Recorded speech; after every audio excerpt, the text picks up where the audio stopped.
All right, everybody, here we go. Today is Wednesday, hump day, Isaiah. Whoop, whoop.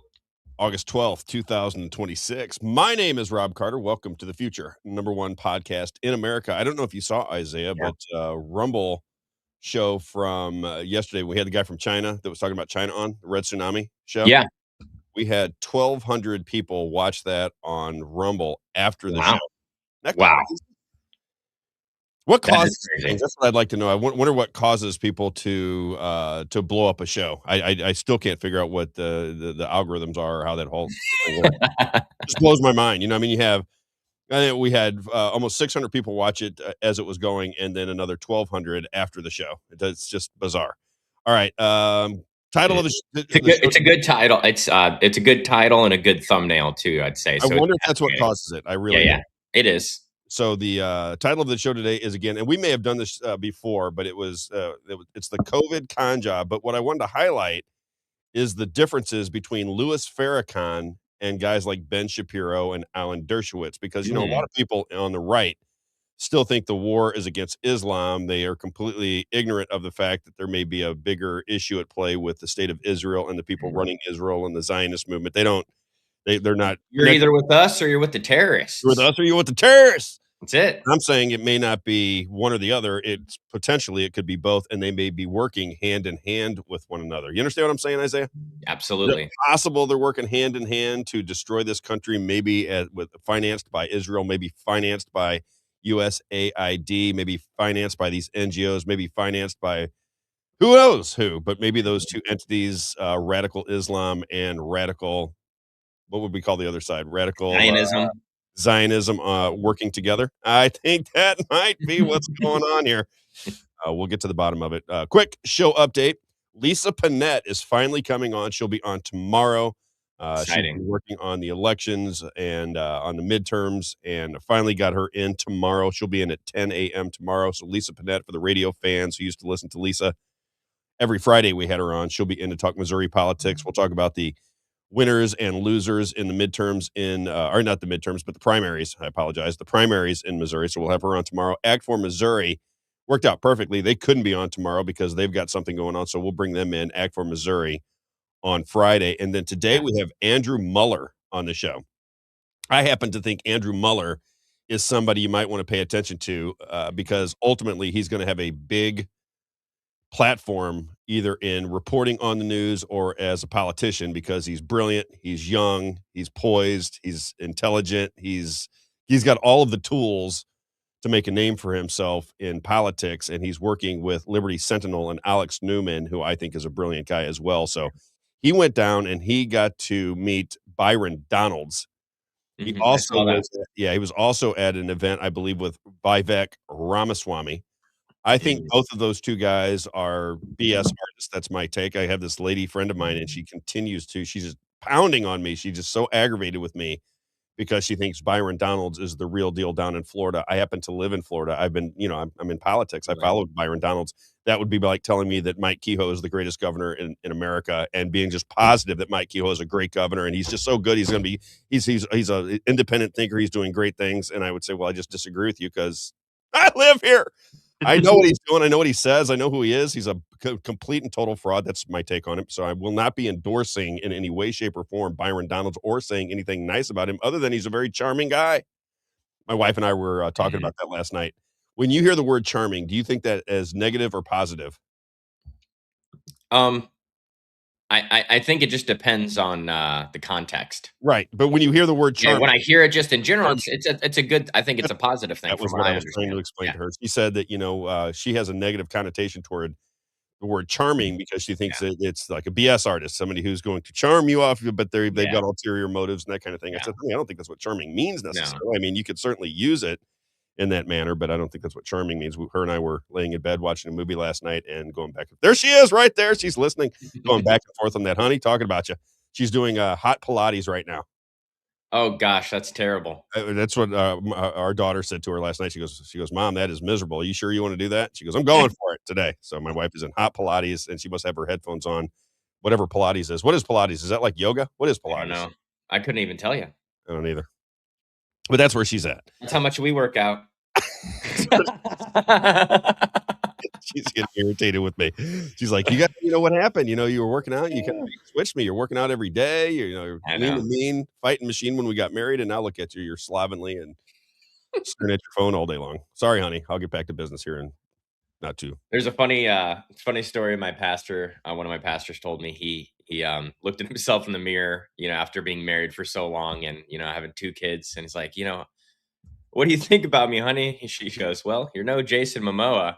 And he goes, "What?" And so he goes, after that, he's like, the switch flipped and I got in shape. And I was like, "Oh man, yeah." I have this habit. My father's this way too. It's kind of a running joke with people that know our family.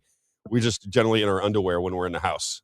I had a guy. I was with my buddy of mine was coming to pick something up from my dad, and he said he knocked on the door, and my dad goes, "Who is it?"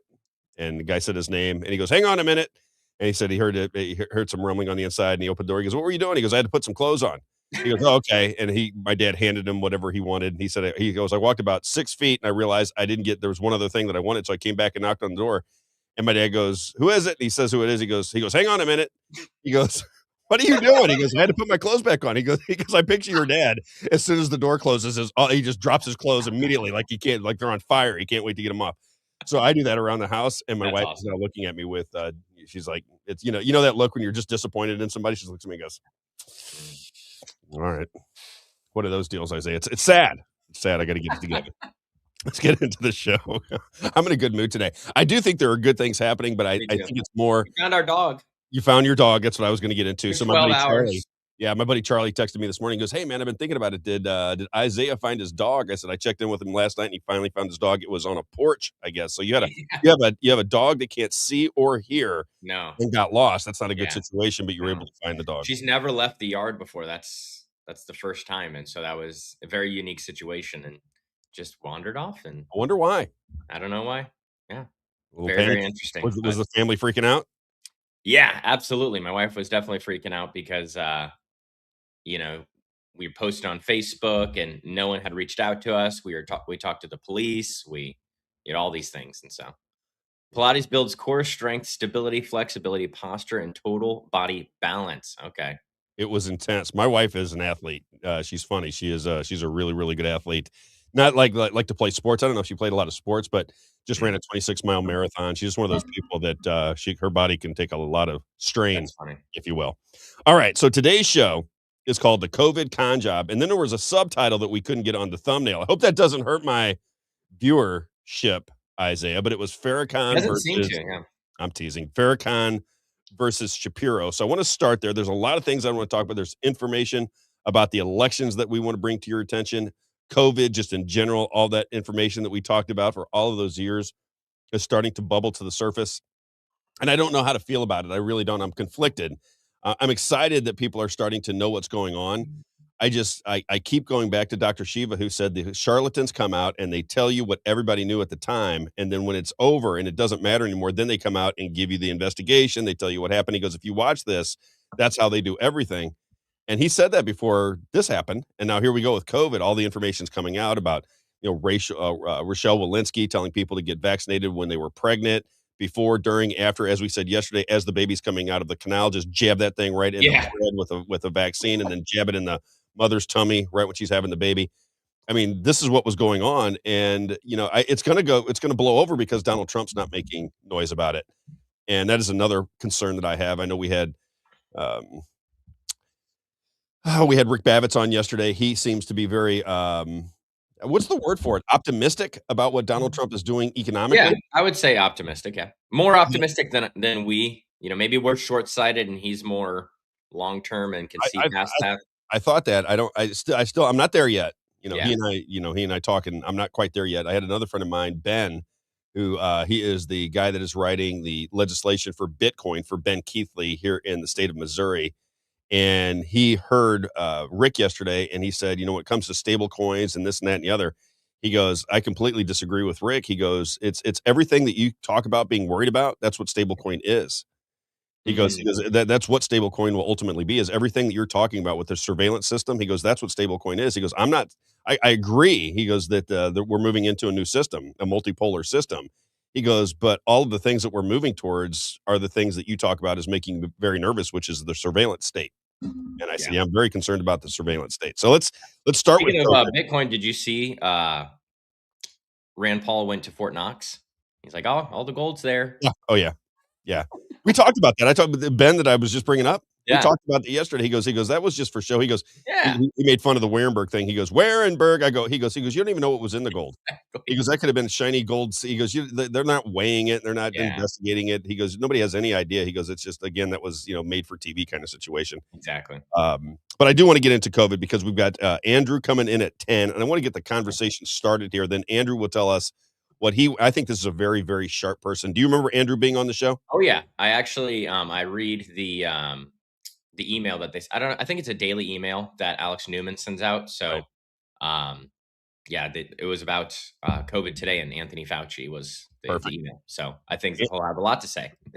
Andrew, one of the reasons I gravitated towards him is we were doing an event for Phyllis Schlafly, and he was one of the keynote speakers at the end of the day. I spoke in the morning. He has much more power than I do, so he speaks later at night. Where the keynote I was in the morning when nobody's listening, and then he's at night when everybody is paying attention. And he comes in, and he's a young guy.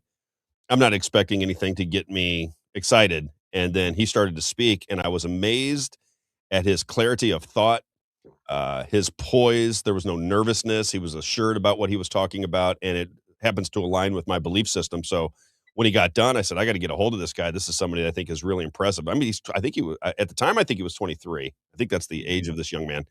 And I was just incredibly impressed by his, kind of like you, Isaiah. I'm impressed with young people who are understanding what's going on in politics, kind of see through all the things that I didn't see when I was your age, and Mhm. starting to recognize how the world actually works and talking about it and building a network and that kind of thing. And that's Yeah. where he's at. So I'm looking forward to having him on. Did you Fair, hear that, babe? You're listening. You know, someone thinks I'm intelligent. No, I'm joking. what's John Cletus Watson going on here? When I think of the word charming, I'm never thinking about Robb. Why does he? Haven't we blocked him? We need to block John Watson. He should not be able to interrupt my programming.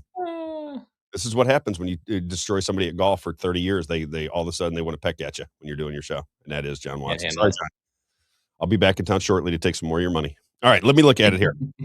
I want to start with Farrakhan versus Shapiro because I believe, this is kind of my gut feeling, and I don't know if we've talked about this and I've really made a direct statement. As I start to watch through these things, what I think is going on is a collaboration between radical Islam and radical Zionism. I think those two things are in cahoots with one another, and I think we should start paying attention. I could be wrong. This is my initial response to what I'm beginning to see as a pattern, and I want people to pay attention to it and see if there's coordination. Because if you go to the right, if you go to the Republican Party, if you go to even the MAGA movement, the Zionist movement. Remember, I told you at the station they did not like me. I was getting all kinds of emails. There's some knucklehead named Jason Sears who was writing letters to get me fired, calling me an anti-Semite, and this, that, and the other. Then we had the several groups that were writing letters, and I said, I'm not anti-Semite. I don't want to get into it all, but that pressure was ridiculous. And I thought, well, if you're so worried about anti-Semitism, wouldn't you be equally concerned about what's going on with our Muslim friends? I know a lot of people on the right don't want to hear that, but how can you just say one thing? Hey, we should pay attention to the relationship with Israel. Anti-Semitic, get this Jew hater off the radio, and then you'll hear them talk all day long about how Sharia law is taking over the country. Everybody that's in the Muslim community is a pedophile, and the right. And I'm like, well, okay, let's say that both are applicable. Who was the one who let everybody through the border? Alejandro Mayorkas. Well, he wasn't Muslim, was he, Isaiah? Nope. Alejandro Mayorkas was Jewish. When they wanted to have the trial, well, they did. They had an impeachment, I should say, in the House against Alejandro Mayorkas. Who stopped it in the Senate? Well, it was Chuck Schumer. Is Chuck Schumer Islamic? No, Chuck Schumer is not Islamic. No. When the USS Liberty was bombed and 34 US sailors perished and 174 more were injured, that wasn't Islam. I'm not saying Islam is good or bad or indifferent or even the Judaism is, but I'm saying there's factions within the radical Islamic movement and the Zionist movement that appear to be working hand in hand. Why would somebody trying to protect the United States and Alejandro Mayorkas, who's supposed to control the borders, Why would he allow for an invasion at a time when we're supposedly in a terror war? Isaiah, can you make sense of that for anybody? Is there anybody in the Republican Party that can make sense for us? Anybody can make any sense of that to me? You have a guy that is in the Hebrew immigration, whatever it is. It's Hebrew immigration. That's Alejandro Mayorkas, who was on the board. The Biden administration puts him in charge of, I think it was HHS, to control the borders. He allows for an invasion across the southern border of what we would believe are a lot of Islamists, terrorists, as the right would call them. How does that make any sense? How does that just make it make sense? I don't understand how it makes sense to anybody, but it doesn't make any sense, and yet nobody talks about it. It's very, Mhm. for me, it's very bizarre. So I started looking at some of these people that are mouthpieces on the right. You've got we've already talked about Mark Levin at length. I've talked about Ben Shapiro for years now. I've been saying Ben Shapiro is a fraud from jump. From the very beginning of the show, I started to recognize Ben Shapiro. Something wasn't right with Ben Shapiro. So I want to just show people some information. I'll start with the Michael Jackson story. Okay. So Michael Jackson at the end of his career, and what is it? Is it clip number 9. is it 9? Let me see here. Yeah, okay. Clip number 9. So we're gonna play this. So this is Louis Farrakhan talking about Michael Jackson. How many people really paid attention to the Michael Jackson death and the aftermath of Jackson's death and what Michael Jackson was talking about before he died? Because if we tie all of these things together, I like to see if things tie together, Isaiah. You got Mhm. Michael Jackson, who was in the music community as one of the most, probably the most talented person I've ever seen in the music world in my entire life. Him and Prince, to me, would be the most talented musicians I've ever seen in my lifetime, as far as playing multiple different instruments, being able to write music, sing music, many different levels of their voice, that kind of thing. And he was involved with what, if we all remember? They said he was a pedophile. Remember, he had the kids, Macaulay Culkin, then he had the kid that was at Neverland Ranch, and he said that he was sleeping with in the same bed with Michael Jackson, and he was a Yeah. pedophile, and this, that, and the other. So that goes to the pedophile story, which would go to Epstein, right? Mhm. Before he started, before the pedophile charges, if you remember, Michael Jackson was going crazy about Jewish music promoters, people in Jews within the music business. Mhm. Here's Louis Farrakhan talking about that story, clip number 9, and then we'll elaborate just a bit. Clip number 9, Isaiah. He wrote, "They don't care about us." It's a song that Michael Jackson wrote.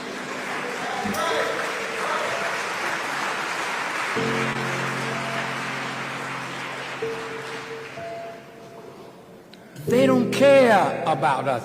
They who?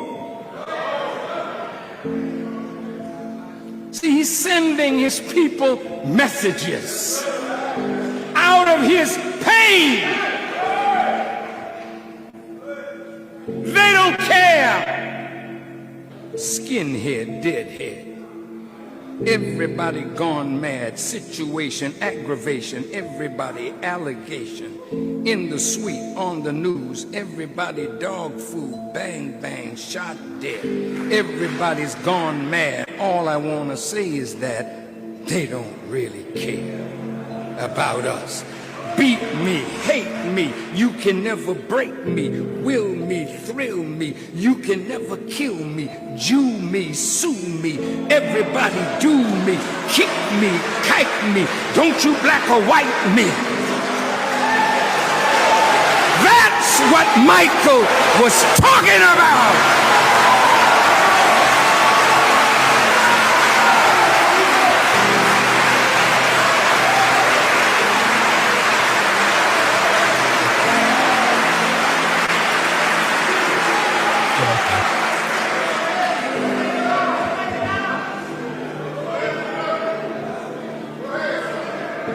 They made him go back in the studio and change those words. And Michael was labeled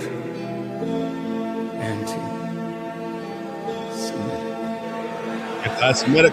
Tell me what has become of my life.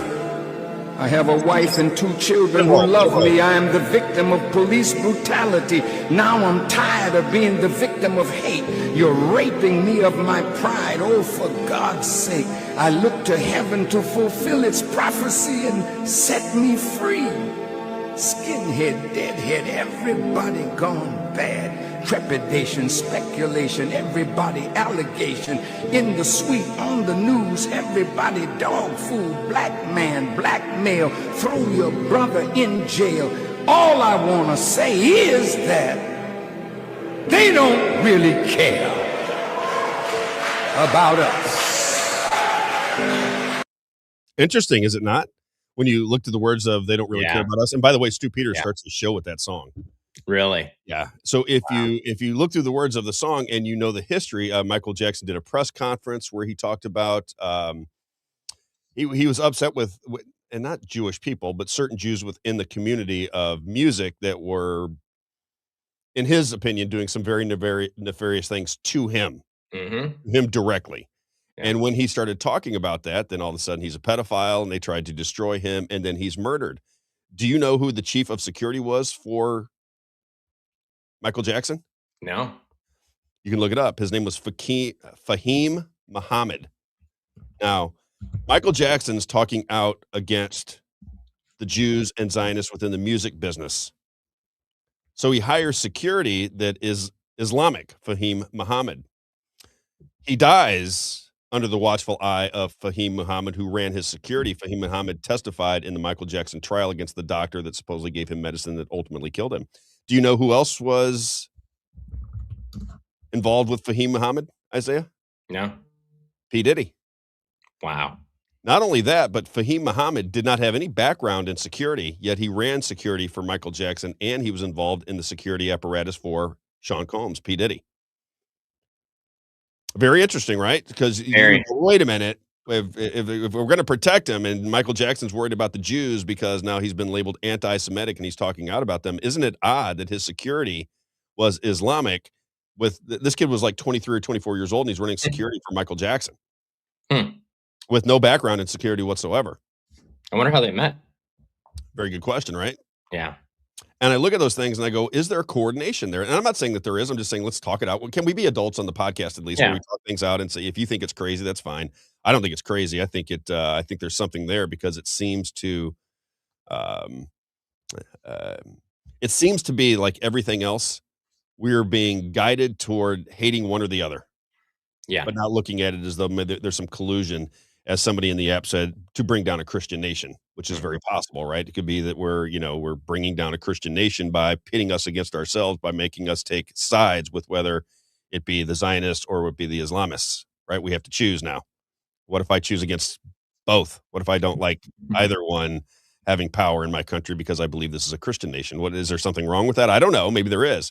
But I will say this, coming from the right, there's nothing wrong with speaking out against the Muslim community. Nothing wrong with it at all. In fact, they like it. They cheer it on.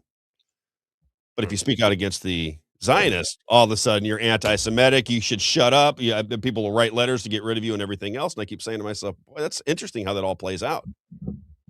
Because there's nothing you could say on Fox News or Newsmax or OAN or any of the right-wing talk shows that could be negative enough to bother anybody to get them off the air when you're talking about Muslims. There's nothing you could say. You can call them pedophiles, terrorists, rapists, coming to destroy the country. Nobody cares.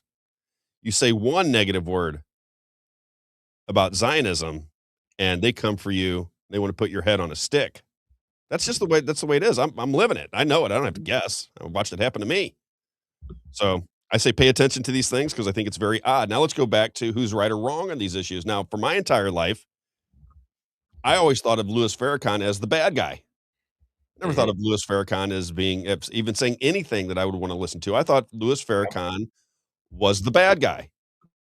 I thought Ben Shapiro and Mark Levin and Alan Dershowitz, I thought those were the good guys. I don't think that anymore at all. Ben Shapiro was the one that really drew my attention to something's not right with the presentation by Ben Shapiro. Remember, he fired Candace Owens for saying Christ is king? Yeah. That makes sense to anybody? Christ is king. You're out of here. You can't be saying Christ is king on this platform. No way. And then he gets rid of her. Ted Cruz won't say it. Ted Cruz won't say it. So these are things that pique my attention, and I want to pay attention to them. Let's move on to Farrakhan and Dershowitz, okay? So whatever side of the aisle you're on, or maybe you're like me saying, wait a minute, maybe these two entities are in collusion. I don't know where Louis Farrakhan fits into that equation, but he is the most prominent, I think, Muslim in America. Wouldn't you say, Isaiah? I mean, the most prominent name would be Louis Farrakhan. Yeah. Or Here he is. what's the other guy's name? Just escaped me. Malcolm X, maybe. Malcolm X, but he's gone. Yeah. FBI killed him. Yeah. So let's look at Farrakhan against Dershowitz talking about the COVID vaccines. And you tell me in retrospect, which one do you wish, had you taken the vaccines and you have the 17 boosters, which one would you have preferred to listen to back in the day and take your advice from? In retrospect, Louis Farrakhan, Alan Dershowitz, Ben Shapiro, or Mark Levin. Let's just start with Farrakhan and Alan Dershowitz, who was the attorney for O.J. Simpson and the attorney for Donald Trump in his impeachment hearings. Check it out, clip number 11. Let me put it very clearly. You have no constitutional right to endanger the public and spread a disease, even if you disagree. You have no right not to be vaccinated. You have no right not to wear a mask. You have no right to open up your business. Wait, can I stop you? No right not to be vaccinated, meaning if they decide you have to be vaccinated, we have to be vaccinated? Absolutely. And if you refuse to be vaccinated, the state has the power to literally take you to a doctor's office and plunge a needle into you. So, Mr. Dershowitz, if you bring the vaccine and say you're going to bring your army to force us to take it, once you try to force us, that's a declaration of war on all of us. You only have this one life. Fight like hell to keep it, and fight like hell to destroy those whose heart and mind is to destroy you and take your life from you. Okay, so that was, who would you want to listen to? Is it Alan Dershowitz, the good guy who's for democracy? He's for democracy, but if you don't take the COVID shots, the state, according to Alan Dershowitz, the constitutional genius that he is, says the state has the right to take you by force and jab that thing right into your body. That's Alan Dershowitz. That was the president's attorney during the impeachment trial. That was O.J. Simpson's attorney. But Louis Farrakhan. And Epstein. It was Epstein's too, exactly. And then I go, well, Farrakhan is the one that I never really listened to, never really cared for. But Farrakhan is saying, if you tell me you're going to force that needle into our arms, that's a declaration of war. That's the way it would have been for me. I guarantee you, as a matter of certainty, I'm just being honest with you because this may happen in the future. I don't know where the world is going. If somebody knocks on my door and tells me that I have to get vaccinated and they have the needle in their arm, I'm going to shoot them. Yeah. I'm going to shoot them right in the face. I'm serious. I will not allow for the state to tell me that I have to stick a needle in my arm with a foreign concoction that I don't want. Period. Something I'm willing to die for.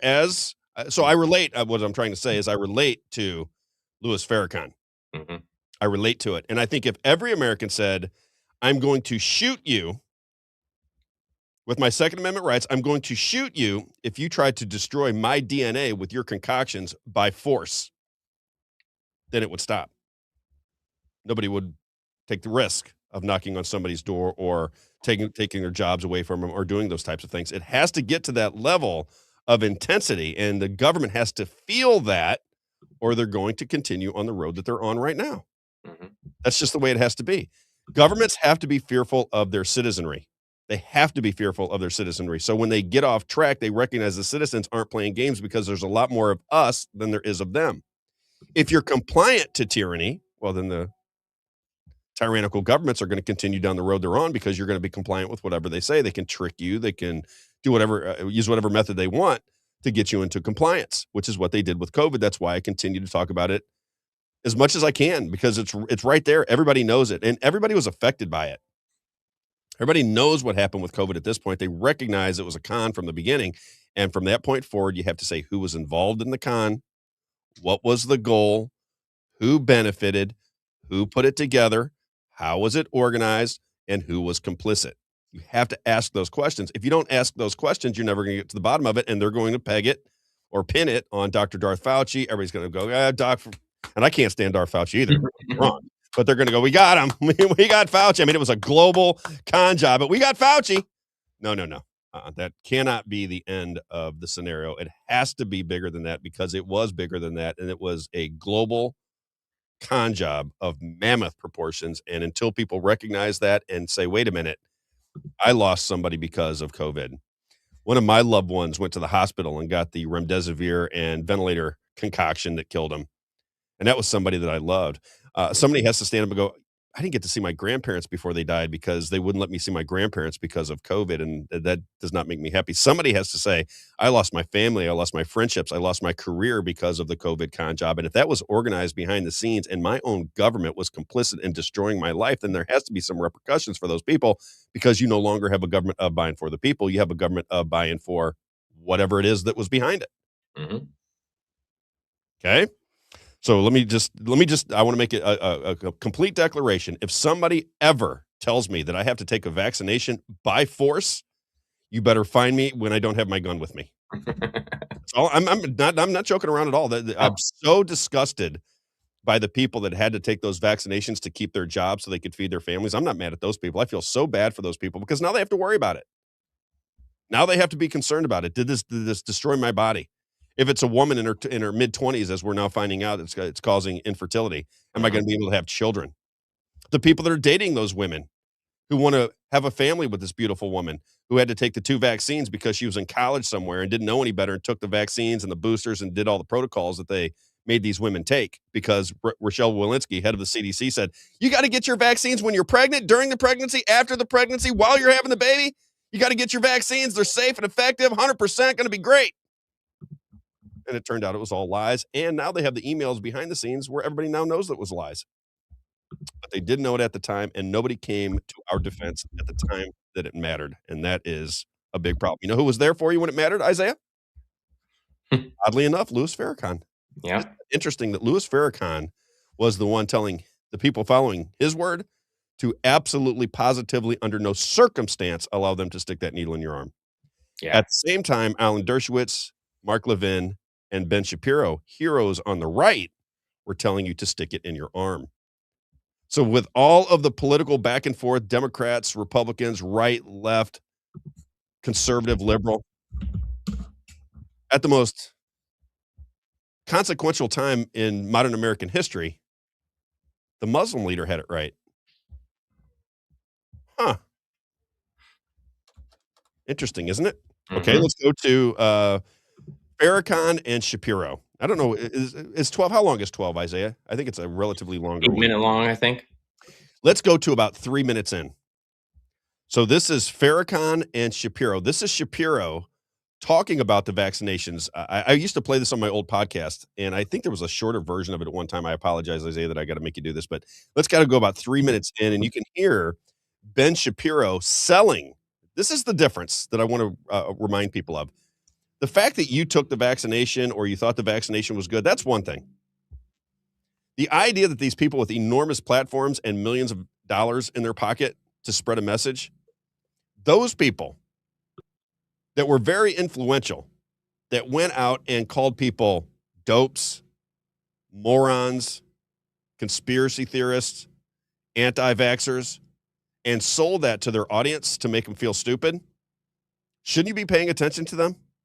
And if you recognize that they did that to our society, why would you pay attention to them now?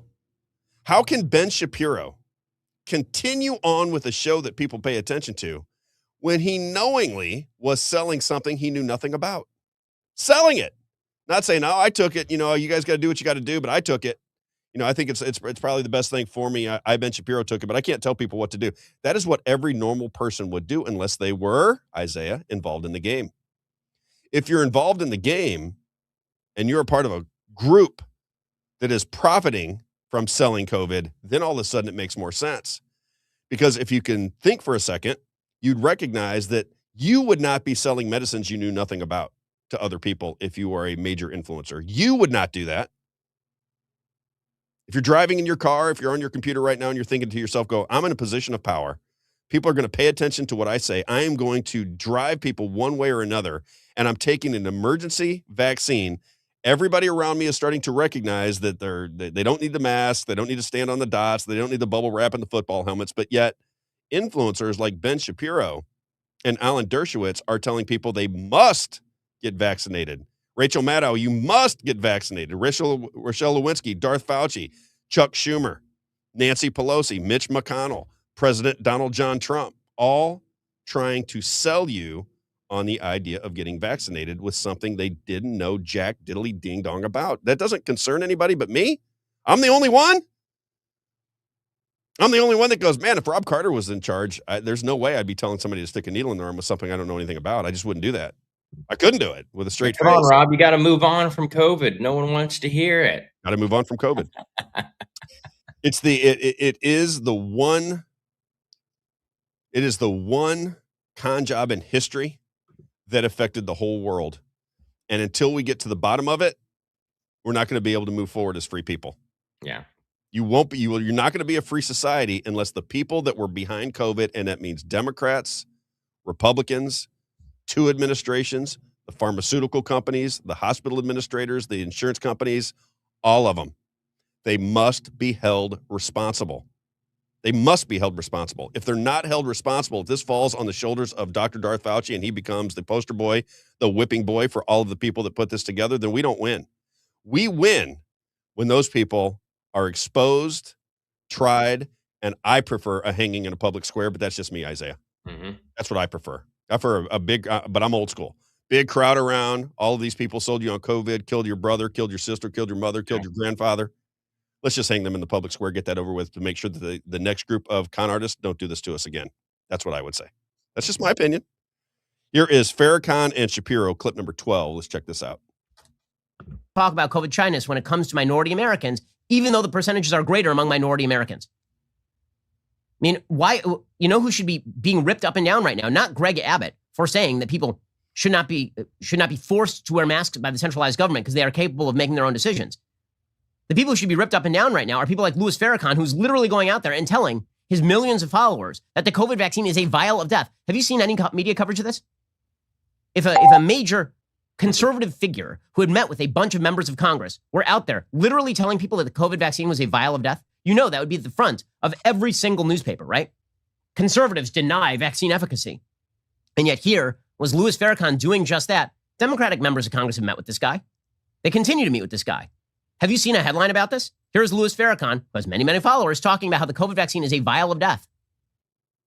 Some of these so-called vaccines, you know, it's the nanoparticles that men like Dr. Fauci have proprietary knowledge of that allows them to get a patent for their vial of death. I mean, how is that not the headline, right? I mean, seriously, that should be the headline. You want to talk about overcoming COVID? We should be talking about vaccine hesitancy. By the way, encouraged for months by people like Kamala Harris, who literally said that she would not get a vaccine just if Trump told her to. I mean, this sort of stuff has an actual impact. And if you look by race and ethnicity at why people are not getting the vaccine, right, that you can see the reasons why people aren't getting the vaccine, what you will see is that among Black Americans, a disproportionate number of Black Americans don't trust the COVID-19 vaccine, and a disproportionate number of Black Americans are concerned about the side effects, and they plan to wait and see whether it is safe. And yet the idea here is that it's a problem with the distribution system. What if it's not a problem with the distribution system? If the reason that the left wants centralized control is because they want control over people, then they really should be clear about why they want control over people.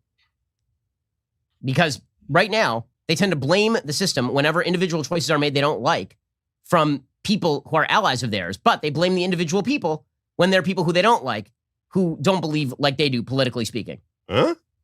This is ugly stuff. Yeah. The soft bigotry of low expectations, by the way, completely infuses the Democratic Party at this point. And you want to talk about Democrat-run cities that have soft bigotry of low expectations? This story came across my desk this morning. That's good. From Fox Baltimore. Isn't it interesting, Isaiah? What did he go right back to? Democrats and Republicans. Yep. That's the game. And it's hard for me to believe that these people, because Ben Shapiro is obviously a very intelligent person. I think if you listen to Ben Shapiro, he's obviously an incredibly bright guy. And incredibly bright people don't urge their audience to take emergency vaccines for something with 99.5% survival rate, despite the fact that the medicines that would help were restricted and the medicines that killed you were the protocols. Mm-hmm. That's not what really smart people do. And I have to believe, Isaiah, that I'm not as bright, and I mean this sincerely, I'm not joking around. I'm not as bright. Like, if I took an IQ test, I would assume Ben Shapiro would smoke me in an IQ test. How can Rob Carter have recognized this and talked about it at the time that it was happening? But Ben Shapiro, genius, Alan Dershowitz, great constitutional attorney, and Mark Levin, the great one, how did they not have any questions about it at all? How did that happen in your mind out there listening, you Zionist, my Zionist friends? How in the world did that happen? How did Louis Farrakhan understand what was happening? But the people with big microphones on Fox News and the Daily Wire, they just couldn't quite understand why people didn't want to get a vaccine shoved in their arm. Huh. I'll let you figure that out, Isaiah. I'll let everybody figure that out. Now let's go to what is happening with COVID today. So that's a little background on the Louis Farrakhan side versus the Ben Shapiro. We didn't talk about Mark Levin, but he was pushing it as well. And Dershowitz. Now let's go to COVID of the day. Let's start with 5. Bill Ackman. Now, if everybody remembers, Bill Ackman was the one that Charlie Kirk said that Bill Ackman was one of those Jewish billionaires that was not happy with him when he started to speak out against Bibi Netanyahu not having a war with Iran, that kind of thing. If you remember, the big Jewish donors, one of them was Bill Ackman. Well, here is a Fox News report, Fox News, my favorite, on Bill Ackman and COVID. Clip number 5, Isaiah. Shock and outrage over Dr. Fauci's newly released text messages revealing his private concerns about the COVID vaccine and the risk of miscarriages back in 2021, just 1 month before he declared a very different story. So hedge fund billionaire Bill Ackman devastated, reacting, quote, Neri and I had 7 miscarriages trying to have a second child during COVID, and then time ran out. What was he thinking? Oh, my God.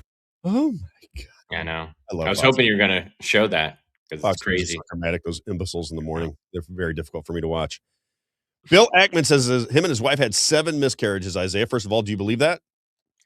7? I don't know if I believe 7. 7 miscarriages. All right, 7 miscarriages. That's Bill Ackman. Now let's go back to the left and Rachel Maddow. That'd be like 7 in a year and a half, I guess, right? Getting after it. I mean, Bill Ackman's working it over pretty good. You know what I mean? Stud, if you understand what I'm saying. Good Lord, Bill Ackman. Kosher sex, you know. Let that woman breathe for a minute. God damn. All right. Clip number 6. This is how Rachel Maddow on MSNBC was selling COVID at the time. Clip number 6. Check this out.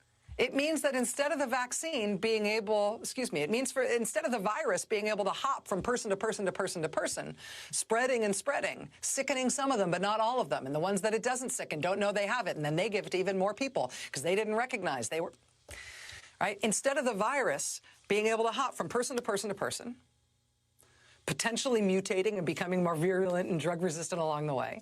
Now we know that the vaccines work well enough that the virus stops with every vaccinated person. A vaccinated person gets exposed to the virus. The virus does not infect them. The virus cannot use that person to go anywhere else. It cannot use a vaccinated person as a host to go get more people. That means the vaccines will get us to the end of this if we just go fast enough to get the whole population. If we just go fast enough, we got to go at warp speed, okay? Isaiah, I want people to pay attention to the theme of the day. Does that make any sense to you in retrospect? That somebody on primetime television, Rachel Maddow, not a doctor, would sell you on the idea of getting vaccinated with a concoction she knew nothing about because nobody knew anything about it. Does that make sense to you in retrospect? And would you, if you had a platform of that size influencing millions of people, would you tell people they were basically retarded if they did not get the vaccination? Because if every man, woman, and child in America got vaccinated, we could get back to our regular lives, if you remember what was happening at the time. Does that make sense to you? And that's for my Democrat friends, because the Democrats, there's something going on in the liberal mind. They just can't wrap their brains around it. Maybe they were too invested in COVID at the time. I love you guys. I love you all. I'm not mad at you. I'm just saying, in retrospect, now maybe with a clear head, little hindsight is 2020 kind of thing. Does it make any sense to you that all of the media outlets, the pharmaceutical companies, the Democrats and the Republicans, all of your major newspapers and all of your major right-wing influencers were telling you to go get a vaccination for COVID when there is no possible way that they could know what was in that concoction or what it may do to you ultimately? And didn't one person within that organization understand that everybody has unique DNA? And if we all have unique DNA, do you think there's any concoction that you can put into every single person's body that would be healthy? Does that make any sense to anybody with, like I said, get that thimble out, Isaiah. I want you to get that thimble out. You get that thimble out and you take all your common sense. And if you can put it into that thimble and it overflows, you know that this was a con job. If it doesn't go all the way to the top, if you take all your common sense and you got that thimble right there and you put all of your common sense into that thimble and it doesn't overflow, just keep listening to the show. We're going to fill that thimble for you. Okay.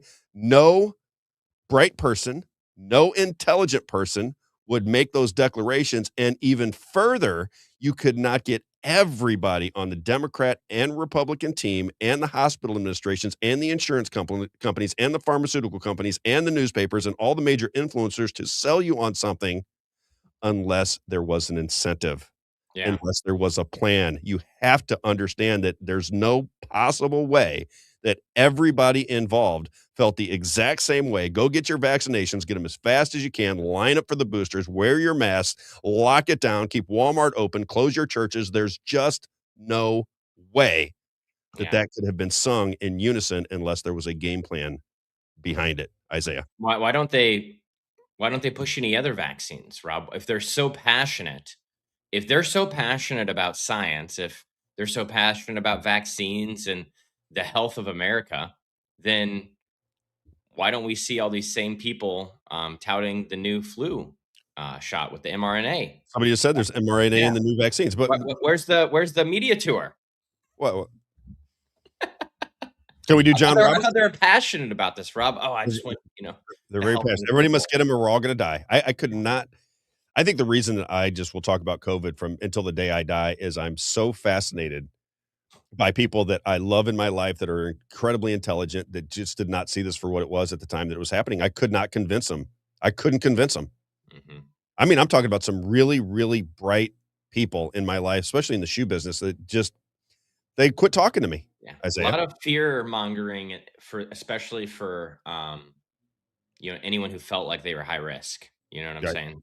So if it's like, oh, if you like someone like you, if you thought, oh, that your asthma was a big problem and you didn't know how to handle it or something like that, and you got COVID, it might scare you because of everything on the news, right? Absolutely. If you're watching the news, if you're tuned into Fox News or tuned into CNN, I can understand how people would get concerned in those instances. You know what I mean? Not a normal everyday Joe, but I think that was blown completely out of proportion. I don't think those people really had that Isaiah, I want you to think about this. My wife worked in ICU with COVID patients for 18 months, unvaccinated, and she's 50. She'll be 55 years old here in just a minute, and she's running 26-mile marathons. Mm-hmm. Get hot Pilates. Working with COVID patients that were taking remdesivir, getting masks put on their face, getting ventilators shoved down their throat.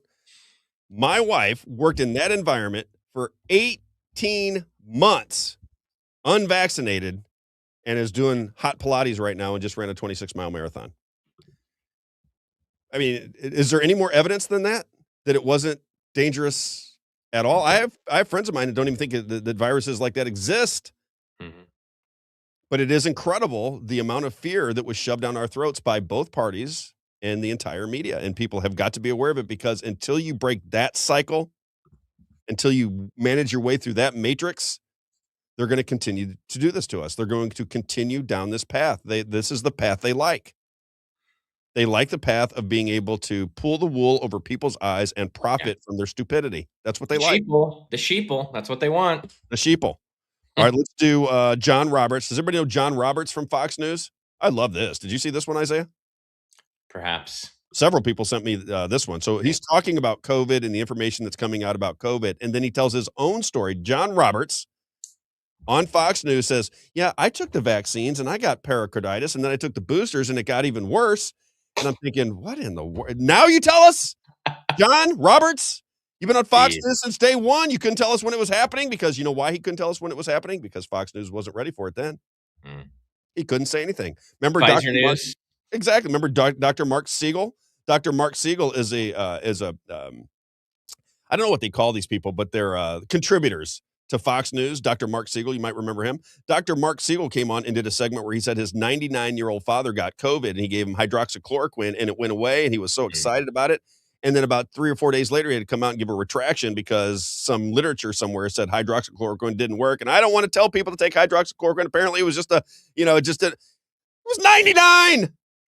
He was 99, but they didn't want you taking hydroxychloroquine and zinc. They didn't want you taking that. They wanted you to take remdesivir because, as Dr. Anthony Fauci said, if you take remdesivir, you'll have a 35% less stay in the hospitals. It's so stupid. It's ridiculous.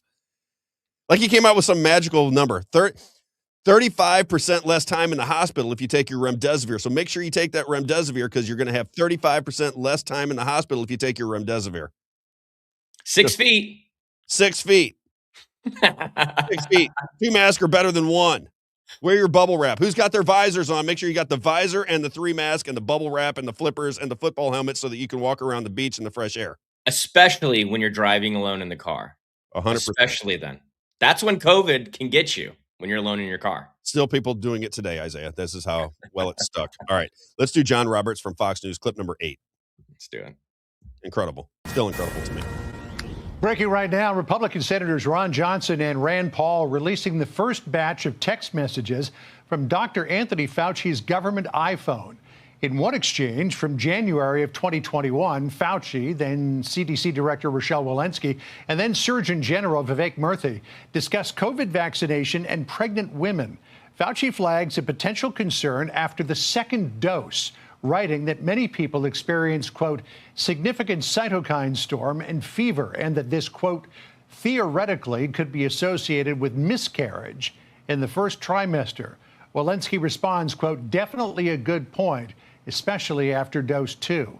A cytokine storm is essentially when the body releases too many inflammatory signals that could cause high fever, inflammation, and in extreme cases, life-threatening illness. So this is just coming to light now, Sandra, that Fauci had these concerns. And I remember when I got the boosters, I developed pericarditis, then that went away. Then when I had the second booster, it came roaring back again. So, the body reacts differently to these things depending on who you are. Can you imagine? Yeah, I had it. Can you imagine that they're just now figuring that out? And the entire country was in this haze of thought. They couldn't figure this out. Safe and effective, Rob. Baffled by it. John Roberts, after everybody's been injected and their hearts have exploded and they have facial paralysis and they're half of them are dead and they got all kinds of diseases, aggressive cancers, everything since COVID. Now John Roberts wants to come out and tell his story about pericarditis. And then he took the second one. He came back roaring back even worse. It's crazy. He couldn't quite put it together to save lives on Fox News because Fox News wouldn't allow him to talk about it until now when everything is over. Vaccine had nothing to do with the soccer players dropping, Soccer players, football players, everybody was dropping dead. It was the craziest thing I've ever seen. We used to start the show on the first podcast. I'd start the show with people that have died kind of out of nowhere, celebrities, because if you remember Hank Aaron, the famous baseball player, said, you got to get your vaccine, help your community, goes out and gets the vaccine. And 10 days later, he was dead. And his wife said he was in perfect health. We couldn't believe he was like in his 80s, but he looked like he was 55 years old, took the vaccine, dead. The famous boxer, I think it was Marvin Hagler. Same thing, came out. They were paying him money to get the vaccine. We'll pay you money to push the vaccine. He goes and gets the vaccine, dead. I could go on and on and on. It was crazy. It's still crazy. And then can you play that clip one more time? I'm sorry, Andrew. I see Andrew's in the queue. We'll get him in just a minute, Andrew. Give me just 1 second. Got to finish this thought. So can you play that clip one more time? John Roberts? Yeah, that John Roberts, just from the very beginning, because he mentioned some names. Let's go through some names here. Breaking right now, Republican Senators Ron Johnson and Rand Paul releasing the first batch of text messages from Dr. Anthony Fauci's government iPhone. In one exchange from January of 2021, Fauci, then CDC Director Rochelle Walensky, and then Surgeon General Vivek Murthy discussed COVID vaccination. So, Vivek Murthy, let's look him up real fast. Go to Wikipedia. Vivek, V-I-V-E-K, Murthy, M-U-R-T-H-Y, Murthy. And let's find out where he went to school, if you don't mind, Isaiah. Start with an H, you think? Let's find out.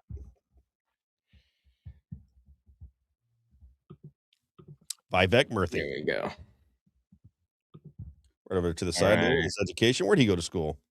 Education. Oh, both. Where'd Harvard and Yale. It's a big club, and you ain't in it. You and I are not in the big club. So these brilliant professors from Harvard that get themselves into positions of power, like the Surgeon General of the United States, Vivek Murthy, and Rachel Walensky. We talked about her yesterday. She went to Johns Hopkins and Harvard. So these are the people in charge. They didn't know as much as a guy that has sold shoes for 30 years that was in his dining room doing a podcast at the time. Isaiah, do you believe that to be true? Can that possibly be true that Robb Carter, who sold shoes for a living, decided to get into the COVID conversation, was doing a podcast in the middle of 2020 and was telling people, don't take those vaccines. They're not good for you. You don't need to wear the mask. This is all a big con job. But Vivek Murthy and Rachel Walensky and Dr. Darth Fauci and Chuck Schumer and Nancy Pelosi and Mitch McConnell and Joe Biden and everybody involved, they had no idea. Not one person in that group could figure this out. Do you know who the Deputy Surgeon General was at that time? Give me the name. Erica Schwartz. Erica Schwartz. She's now the director of the CDC. You got Mandy Cohen in there, too. You can look up Mandy Cohen. Look up Mandy Cohen. Mandy Cohen. Research the name Mandy Cohen. Where's she from? Let's see. I know them all, Isaiah. I studied everyone. I know them all. Mandy Cohen. Let's see. Where'd she go to school? Oh, wow. She's a triple threat. Where'd she go? Cornell, Yale, and Harvard. It's a big club, and you ain't in it. Triple threat. It's incredible. So the most brilliant minds from the most brilliant schools could not figure out what a shoe salesman in Florida in his living room doing a podcast knew. Now, you know that's not true. You know that can't be possible. So again, I want to remind everybody, the reason we go through it like this is you must recognize and be pissed off enough to do something about it, that this was a con job, an organized global con job. Why? Why did they do it? Who orchestrated it? What was the end game? Was it depopulation? Was it a transfer of wealth with the CARES Act? What was the root cause, and who was and why was COVID shoved down your throat for 2 years? Why? Who benefited? And I'll leave it there. All right, let's bring in Andrew Muller. I got to do some advertising. We'll get Andrew so we can see his pretty face, and I got to do the advertising first. Isaiah. Let's do it. Sorry, Andrew. This is all Isaiah's fault. He started us just a little bit late today. It's all Isaiah's fault. Let's start with People's Lobby Missouri. I'll be very quick. People's Lobby Missouri is a marketing operation that puts pressure on the government. If you don't like the things that are going down in the state of Missouri, just sign up for peopleslobbymo.com, peopleslobbymo.com. Go there, donate, or just sign up. We'll share the information with you. We have an event coming up on September 18th. If you are a member of People's Lobby Missouri, you don't have to donate, but if you are a member of People's Lobby Missouri, you're in free. We're going to, you'll be the first ones in. We're only going to have so many tickets. So if you're signed up at People's Lobby Missouri, any event that we have, when we bring in celebrities, movers and shakers, it's always free. All we ask is that you participate in your government so that you do not allow these con artists that run many of the institutions around this country get away scot-free forever. You have to put pressure on them. I suggest you sign up for peopleslobbymo.com. Peopleslobbymo.com. One more time for the people in back who may not have heard it. Peopleslobbymo.com. All right, then we got rack. Can you show some pictures of the rack flooring again for people? I just think that really adds an element to everything. Do you have that, Isaiah, or do I? I can try to find it. I'll read it, and then if you can find it. So it's rackcustomcoatings.com, rackcustomcoatings.com. This is my good friend, Rich McQuay. I'm fascinated by the way they can make these floors look. This is for industrial spaces. If you have a retail shop, even if you have a Valvoline operation and you want the floors to look nice and clean, if you have any kind of operation where flooring is important and you don't want to pay for tile, you don't want to pay for wood because it's too expensive, this epoxy looks absolutely fantastic. You can put them in your showroom floor if you sell cars. You can put it in if you own a restaurant or a bar. You put it in. You can't even tell, and it's much less expensive. It's just as durable, and it looks fantastic. You can put whatever designs you want. rackcustomcoatings.com. Rich McQuay, been around since 2001, locally owned and operated. It's a family business, our kind of people. rackcustomcoatings.com. I liked it for my garage. You might like it for your bathrooms. You might like it for your basement. You might like it for your retail shop. You might like it for your school. You might like it for any host of reasons, but I love it. rackcustomcoatings.com. You can reach them at 636-398-5040. 636-398-5040. And then, of course, joneswater.com, joneswater.com for all of your air and water filtration needs. It's always joneswater.com. If you're drinking tap water in the year 2026, I suggest you think a little harder about what's going into your body. Every clean home starts with fresh water and fresh air. You must protect your family, your kids, your grandparents. You got to have fresh air and fresh water in your home, or you're always going to have those little ailments, respiratory problems, sinuses are all stuffed up. And he always tells me, Rob, remind people we have these dehumidifier systems. I had to have one when I was a kid. When I started to recognize I had asthma, first thing the doctor said, the guy that was in, what do they call him, pulmonary doctor, he said, you got to get a dehumidifier in your house. You need to take that humidity out of your air. He sells those as well. Just a long time supporter of our show and has become a good friend of mine. Everett Jones, joneswater.com, 636-899-1040, 636-899-1040. You'll be the filter or you'll buy the filter. You'll be the filter or you'll buy the filter, joneswater.com. If you want to do business with Everett, and I suggest you do, on the Missouri side, St. Charles County, Lincoln, Franklin, Warren, St. Louis, and Jefferson. If you go to the east side, Madison, Monroe, Jersey, and St. Clair, joneswater.com, 636-899-1040. All right, let's bring in my man, Andrew Muller from Liberty Sentinel. He recently went to an event with Byron Donalds, and I have somebody in my life who I appreciate and think is incredibly bright, who is a big fan of Byron Donalds and is just busting my chops, Andrew, because I will not support Byron Donalds, and I wanted to get your firsthand opinion. You went, you spoke with him, you took some pictures with him, you got to hear him speak. What was your take on Florida gubernatorial candidate and Donald Trump endorsee, Byron Donalds? What was your take? Yeah, well, thanks for having me on. It's always a pleasure to be with you, Rob. And this was you bet. This was my second or third encounter with Byron, and this time he came to my town, so I kind of felt an obligation to go, wanted to hear him out, and I'm obviously not a supporter, which I'll get into, but I think Byron's interesting, and I know a lot of people listen in Missouri, and they're maybe like, hey, why should I care about Byron Donalds? Why should I care about the Florida gubernatorial race? And I want to preface, my remarks with this, which is that Florida is the third largest state in the union, and it really is the petri dish for right-wing, GOP politics, right? What DeSantis did, for example, during COVID really was exemplary for the rest of the country, ended up having cascading effects. So I am a believer that Florida is the North Star, if you will, for the GOP. It's kind of the testing grounds, the furthest, beachhead out into the attack of the enemy within the 50 states context. So what happens in Florida is a very good litmus test for what other GOP states will view as acceptable. So with that said, it's important to gauge the politics of the state for that reason. Now, Byron is coming after Ron DeSantis, right? And Ron DeSantis, who has his problems, but I view as perhaps one of the most effective governors of at least the last 50 years, has done a lot to fight back against wokeness, against COVID tyranny. He signed multiple pieces of legislation regarding gold currency and, getting rid of taxes on that, making way for a gold-backed currency, fighting against central bank digital currencies. So he's been a real goat, if you will, in the freedom fight. Now, Byron, on the other hand, who has admittedly been a part of none of those victories that DeSantis had, is now wanting to run the state. And he's doing it on two pieces of authority. Piece number one is that President Donald Trump has endorsed him. That's the main one, right? I have the blessing of MAGA. I have the blessing of Donald Trump. Therefore, this is what I have to do. And the second piece is that he positions himself as a well-spoken minority who should be the face of the future of the GOP. So we really see these two pieces of Byron Donalds that lack any sort of substance, and yet are in his mind are the keys to the castle as to why he should be allowed to be the governor of Florida.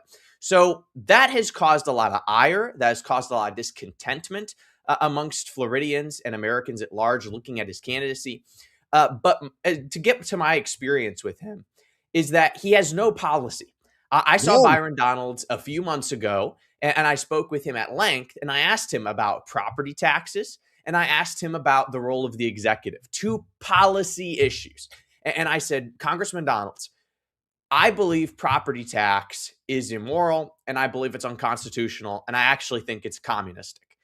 You buy a house ostensibly, and you never truly own it because you have to pay perpetual rent to the state for the pleasure of owning something you've paid off. There's no other sale that we do that with, whether it be a watch, a TV, whatever. Would you commit to ending property tax? He told me to my face, no. He said, we have to do it to protect the schools, right? We have to make sure our kids keep getting indoctrinated at a very efficient rate. So not going to get rid of property tax. Then I asked him about the role of the executive. I said, Congressman Donalds, Ron DeSantis, despite his faults, has been a very successful executive because he lobbies the legislature to execute the popular demand of the people. And I said, case in point, COVID, case in point, gold bill, case in point, fighting the New World Order and Agenda 2030. I said, would you do the same? And Byron Donalds looked me in the eye in person, and he said, son, there are some things better conducted over cigars and whiskey in back rooms than they are in the public sphere of ideas. That's what he told me to my face. And I've been in politics for 10 years since I was a teenager in high school. And that shocked me because it was so flagrant, so open, so arrogant that he would look at me and say, there are some things better done in back rooms over cigars and bourbon or cigars and whiskey than in the public eye. And hookers, according to Byron Donalds. Yeah, that's right. Did he mention hookers? He didn't mention hookers? No hookers. Maybe a little weed, right? Because he got busted for shilling some grass. Weed and hookers is his background. That's right.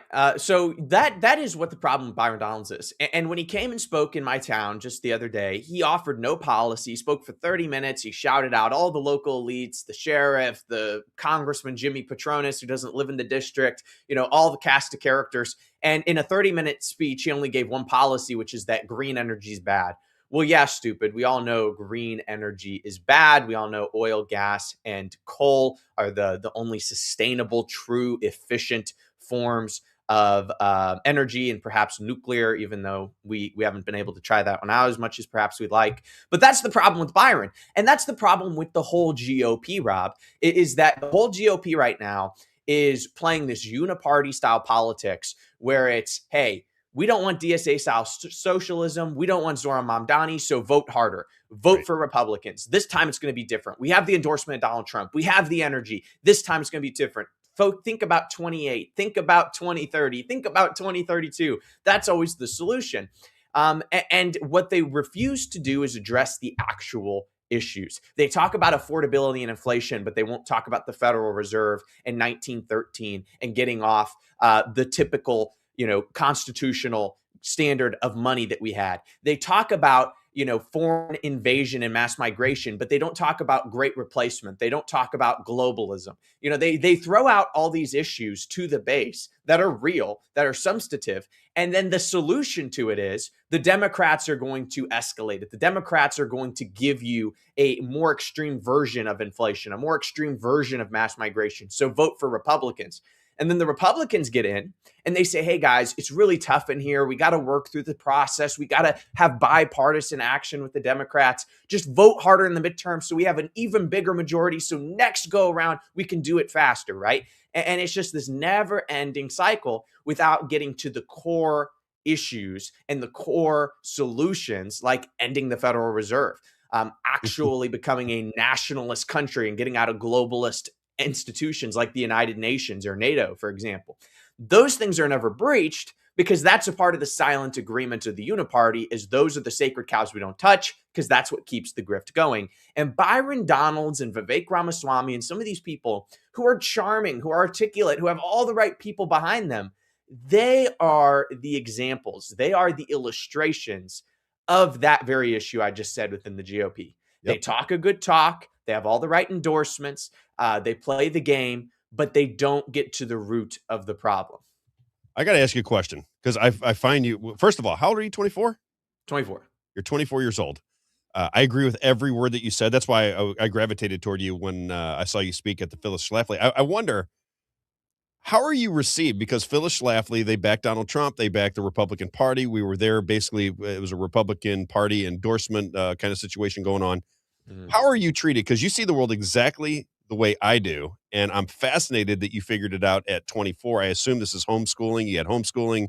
You're hanging out with Alex Newman. You're seeing these things. It's all starting to make sense to you. You're able to articulate it. I'm very crazy impressed with you. I just think you're amazing to have that kind of insight at your age, because what you're describing is reality. A lot of people don't like to live in reality, but that is the reality. What kind of pushback do you get from people within the Republican Party? Do you still work closely with the Republican Party? Because I would assume that your ideology aligns more with the right than the left. But what kind of kickback do you get from people in Republican circles? Yeah, well, I get a lot. And, I am involved in the Republican Party. I'm actually the president of the West Florida Young Republicans, which covers 4 big counties in the Florida Panhandle. Not sure how I got that position. Maybe they'll regret that later on. But here I am, right. Set on the record. But yeah, so I am involved in the Republican Party, but I am viewed as the conspiracy guy. I am viewed as the kind of fringe of the fringe when it comes to that. But what I'm saying is not fringy at all. And when I do talk with Republicans, I try to reason with them because there is this echo chamber within, politics, right? Where you have the GOP and you have the Democrats, and they all have their own talking points. They all think they're enlightened. They think that they're out of this matrix, out of this deep state. They're thinking freely, and yet they're repeating the same, lines that they've been fed from Fox News or CNN, depending on if we're talking red or blue. So, when I talk to my fellow Republicans, because I do believe in true republicanism, right? If you go back and look at the Republican Party platforms of yesteryear, right. Though there's probably some disagreements, it is much closer to what I believe. And then in I think it was 2019 or 2020, Trump kind of rewrote the Republican Party platform in this famous white paper document that looked very simplistic and gutted a lot of that stuff that used to be very solid Republican Party platform.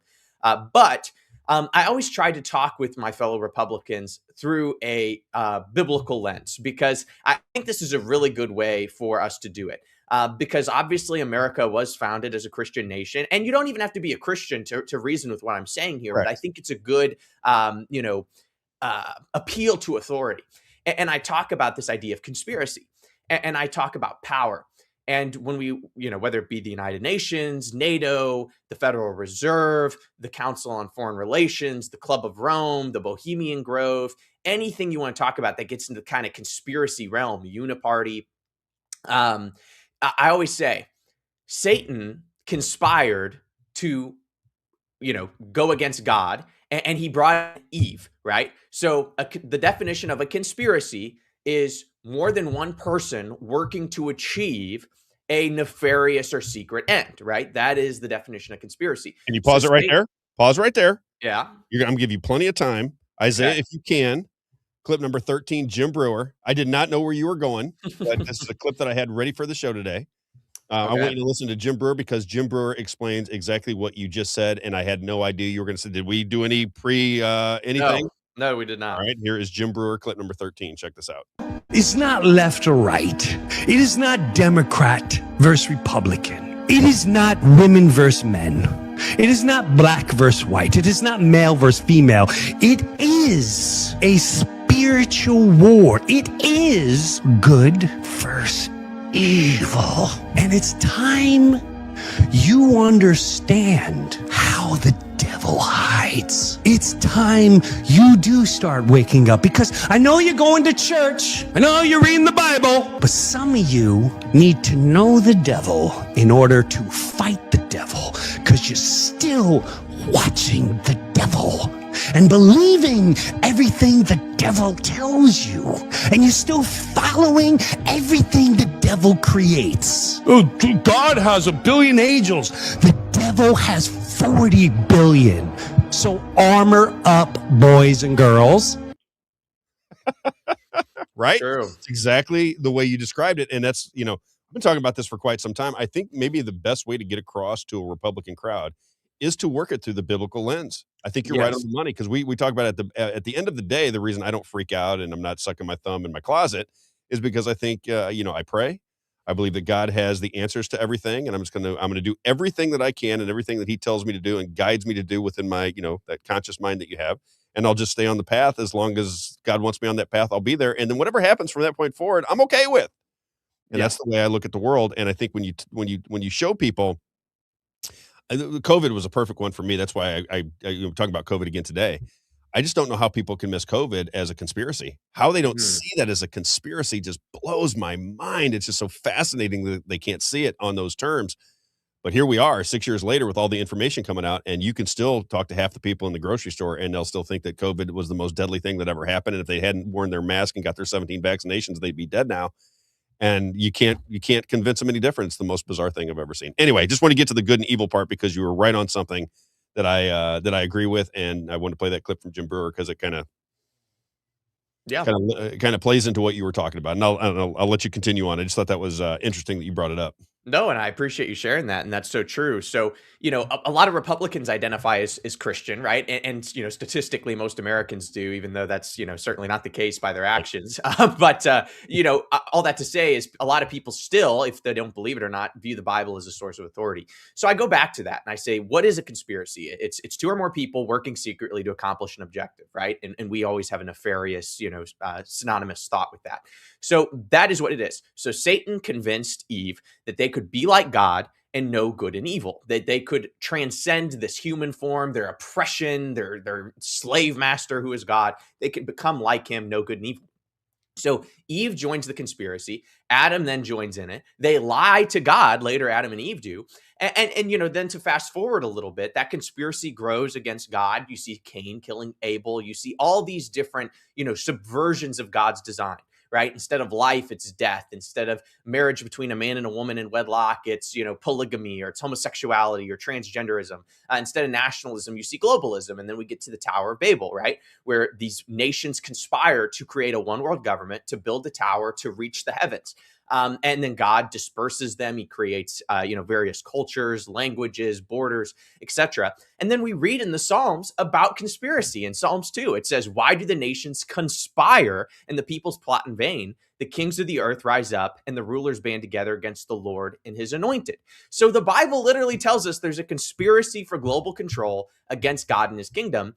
And then to add some sort of a cultural context in it, when I'm talking with Republicans, I like to tie in Lord of the Rings. And I say, if there is some sort of a power that exists out there that is, if it's the Bank for International Settlements, or if it's, foreign policy through the Council on Foreign Relations, or if it's controlling the interest rates or the inflation rates through the Federal Reserve, that is an amount of power. That is an amount of privilege and influence and potential financial gain that the average American can't even comprehend. Right. And since that power exists, do you really think that politicians and power structures wouldn't conspire to control that to accomplish their agenda? And the point of communicating all this is to Republicans is I want them to think conspiratorially. I don't want them to say, well, the earth is flat, or, maybe we didn't land on the moon, or there's lizard people out there, or that, we live in a simulation, right? There are some conspiracies that maybe you don't want to crouch into. But the idea that there is a conspiracy for global control, for example, that is evident. And if you are in politics and you don't believe that, then unbeknownst to you, you are helping that conspiracy, right? And I've gone to the United Nations, Rob. I've been to these events, and there are so many people who have no idea what they're a part of. And then there are the people at the top. Think of the, Klaus Schwabs of the world, the Tedros Cabreras of the world, the Anthony Fauci's of the world, the Bill Gates of Hells of the world. Those people, I think, truly know what they're a part of. Hillary Clinton, I think she truly knows what she's a part of. But there are lower level people that don't. And when you start to recognize that this is a spiritual battle, that this isn't just, people who honestly have a good difference of opinion, than us, who just want a better world, but they just have a different idea of getting there. That is so naive. That is so divorced from reality that helps them more than it helps the freedom fight. So we have to start thinking about conspiracy. I think the John Birch Society, which has been around since 1958, is like the premier organization in articulating this and sharing it in a very rational sense. They're not racists. They're not anti-Semites. They're not white supremacists. They're against communism and they're against the conspiracy. And they're Christians and they're nationalists and they care about America and they want people to live with less government, more responsibility, and a better world. And that should be the goal of Republicans. And yet, we live in this uniparty apparatus where the solution is always vote harder, vote for more Republicans, more Republican control. And the great Senator McCarthy, John McCarthy, he got a lot of flack, right, for being this kind of communist wackadoodle who was looking for communists under every rock. And yet he ended up being exactly right. There are communists everywhere. They were in Hollywood. They were in the State Department. They were in the Department of Education. They're everywhere. And now they're starting to come out where you have Democrats actually saying they're open communists. You have Hassan Piker, who's one of the biggest Gen Z influencers of the day, openly shilling for Leninist, Stalinist communism, calling for blood in the streets. This threat that Joseph McCarthy, I called him John McCarthy, Joseph McCarthy, recognized is real. And if Republicans don't wake up to that reality and start to recognize this is a spiritual war, we have nationalism and Christianity as our flag. They have communism and global control as theirs. And one side is going to win and one side is going to lose. If you don't think about politics through that lens, we are going to fail. And that's the problem with Byron Donalds and Vivek Ramaswamy and these milquetoast Republicans who come along and they talk about deregulation and reforming the tax code and, bettering our schools and all this stuff. They don't get to the root of the issue.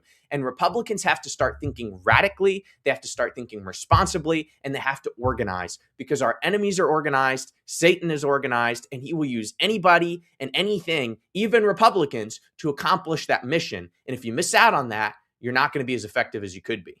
Couldn't agree more. Couldn't agree more with every word that you said. I got a couple questions for you. I don't know if you got to hear the beginning of the show. I was talking about what Louis Farrakhan was saying about the COVID vaccines at the time that it mattered. This is when everybody was determining whether they were going to go get their vaccines or their boosters or wear a mask and a visor, football helmets, flippers, and bubble wrap. That was when it was going on. And he said, under no circumstance will my people be taking vaccines. And if they force this upon us, they have declared war upon us, which is exactly the way I feel about it. At the same time, you have Ben Shapiro calling people dopes and they need to go. My wife is a doctor. He said, you got to go out and get your vaccines. I don't know what's wrong with these stupid black people who don't want to go out and get their vaccines. He was selling it. So was Alan Dershowitz, who was the counsel for Donald Trump in his second impeachment and for Jeffrey Epstein and for O.J. Simpson. So you look at these things and I was starting to make just a hypothesis, if you will. Is it possible that radical Islam is in bed with radical Zionism? Is that possible? You made mention of it. You said, these people like Mamdani up in New York City, they're getting a hold. Well, I mean, Manhattan it's a Jewish culture in Manhattan. Mm-hmm. I mean, so for them to have somebody like Mamdani running the show, it kind of plays into what I'm talking about. You have this, Zionists are running the show. Would you agree with that at least? I mean, do you see Zionism all over the administration and all over the major political institutions in this country? Do you see that at all? I definitely do. I wouldn't say they're running the show. I think there's a powerful force above them. Agreed. Sect of the deep state. Okay. 100%. I agree. I mean, the front facing, I'm with you on that perception as well. They're a massive faction. Yes, the front facing. That's what we're seeing. Those are the names. Those are the people around Donald Trump and in our major institutions in this country.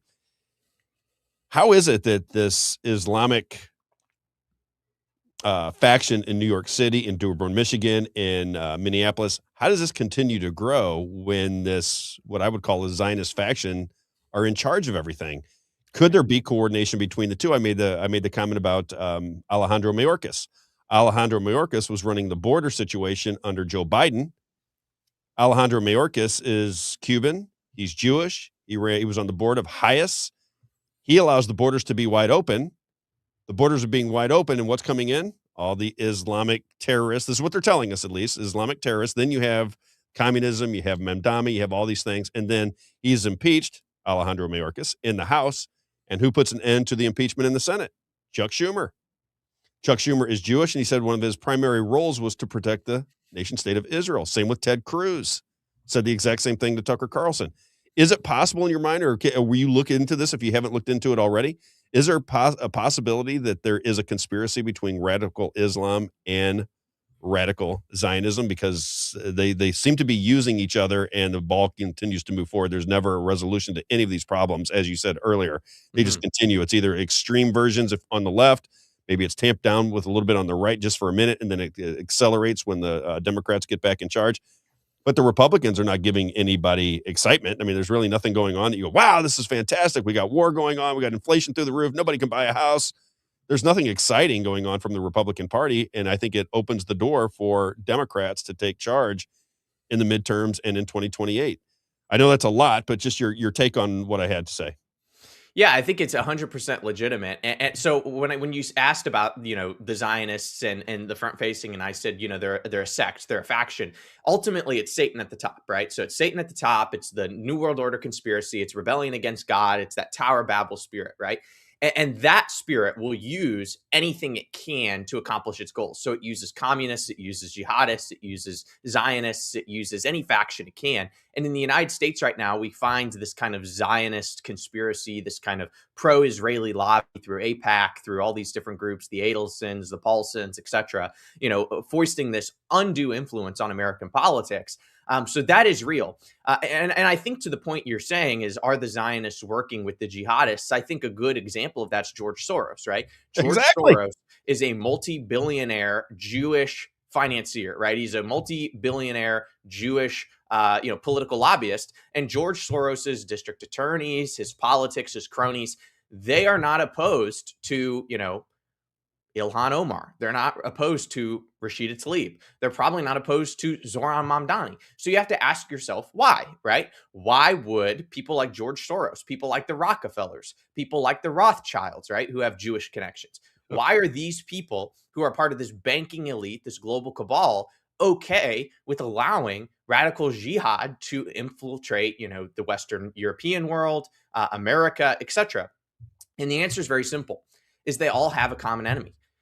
They all have a common enemy, and that common enemy is nationalist, Americanist Christianity, right? So if you can take down the nation state of America, if you can take down the Christian nationalist wing in America and make America a subservient power to China and Russia and Israel and all these countries that are vying for global control, they can then see their vision realized. The same is true with the Chinese and the Russians, right? They work together on a lot of stuff. Xi Jinping and Putin work together on a lot of global initiatives. Are they friends? Not at all. Not at all. They both want a global style government, but they want a Russian style globalized government. The Chinese want a Chinese style globalized government. The globalists in America want an Americanized globalized government. But they see this faction of people like you and I as the last thing in their way. So they're teaming up temporarily. You have this red, green, blue axis, if you will, communist, jihadists, globalists, Zionists, etc., that are working together, putting aside their differences and targeting Christianity and nationalism as kind of this last bastion of opposition that's standing in their way. And then once or if that falls, then they'll have their own internal conflicts. Then they'll fight amongst each other. But, the communists in America, they don't have the same end goal as the jihadists do, right? Zoran Mamdani's vision for the future is radically different, I would assume, than George Soros' idea for the future or Bernie Sanders' idea. But they're both fellow travelers. They're fellow pilgrims on the same path. And right now they have to get over a hurdle. And that's a nationalist America. That's America first. So their first order of business is destroying us. And then after they destroy us, they'll have their internal conflicts. And that's how I view it.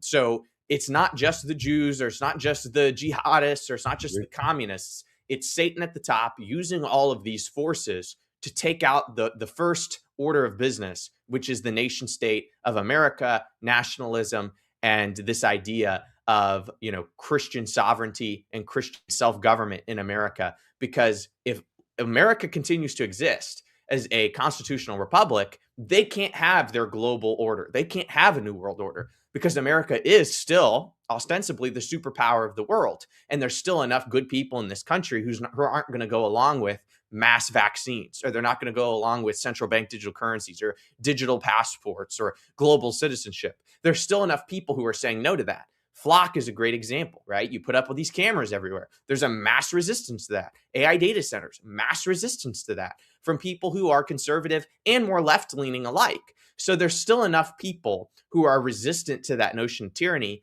They have to be destroyed first. And then I think the Jews and the jihadists and the communists will have their own internal fights afterwards. Interesting perspective. I like it a lot, by the way. And when you mentioned George Soros, I hadn't got there yet, but I would have gotten there later on in the show. Because if you look at George Soros, who has enormous power in this world and in this country, he was involved in what went on between Ukraine and Russia. He has been manipulating currencies in the UK, now the United States. He's a major player in the game. And who is his son? His son's name is Alex Soros. Mm-hmm. Who is Alex Soros married to? He's married to Uma Abedin from the Muslim Brotherhood. Yes, who's also very connected with Hillary Clinton. And works for Hillary Clinton, and was originally married to another Jewish man by the name of, remember that guy's name?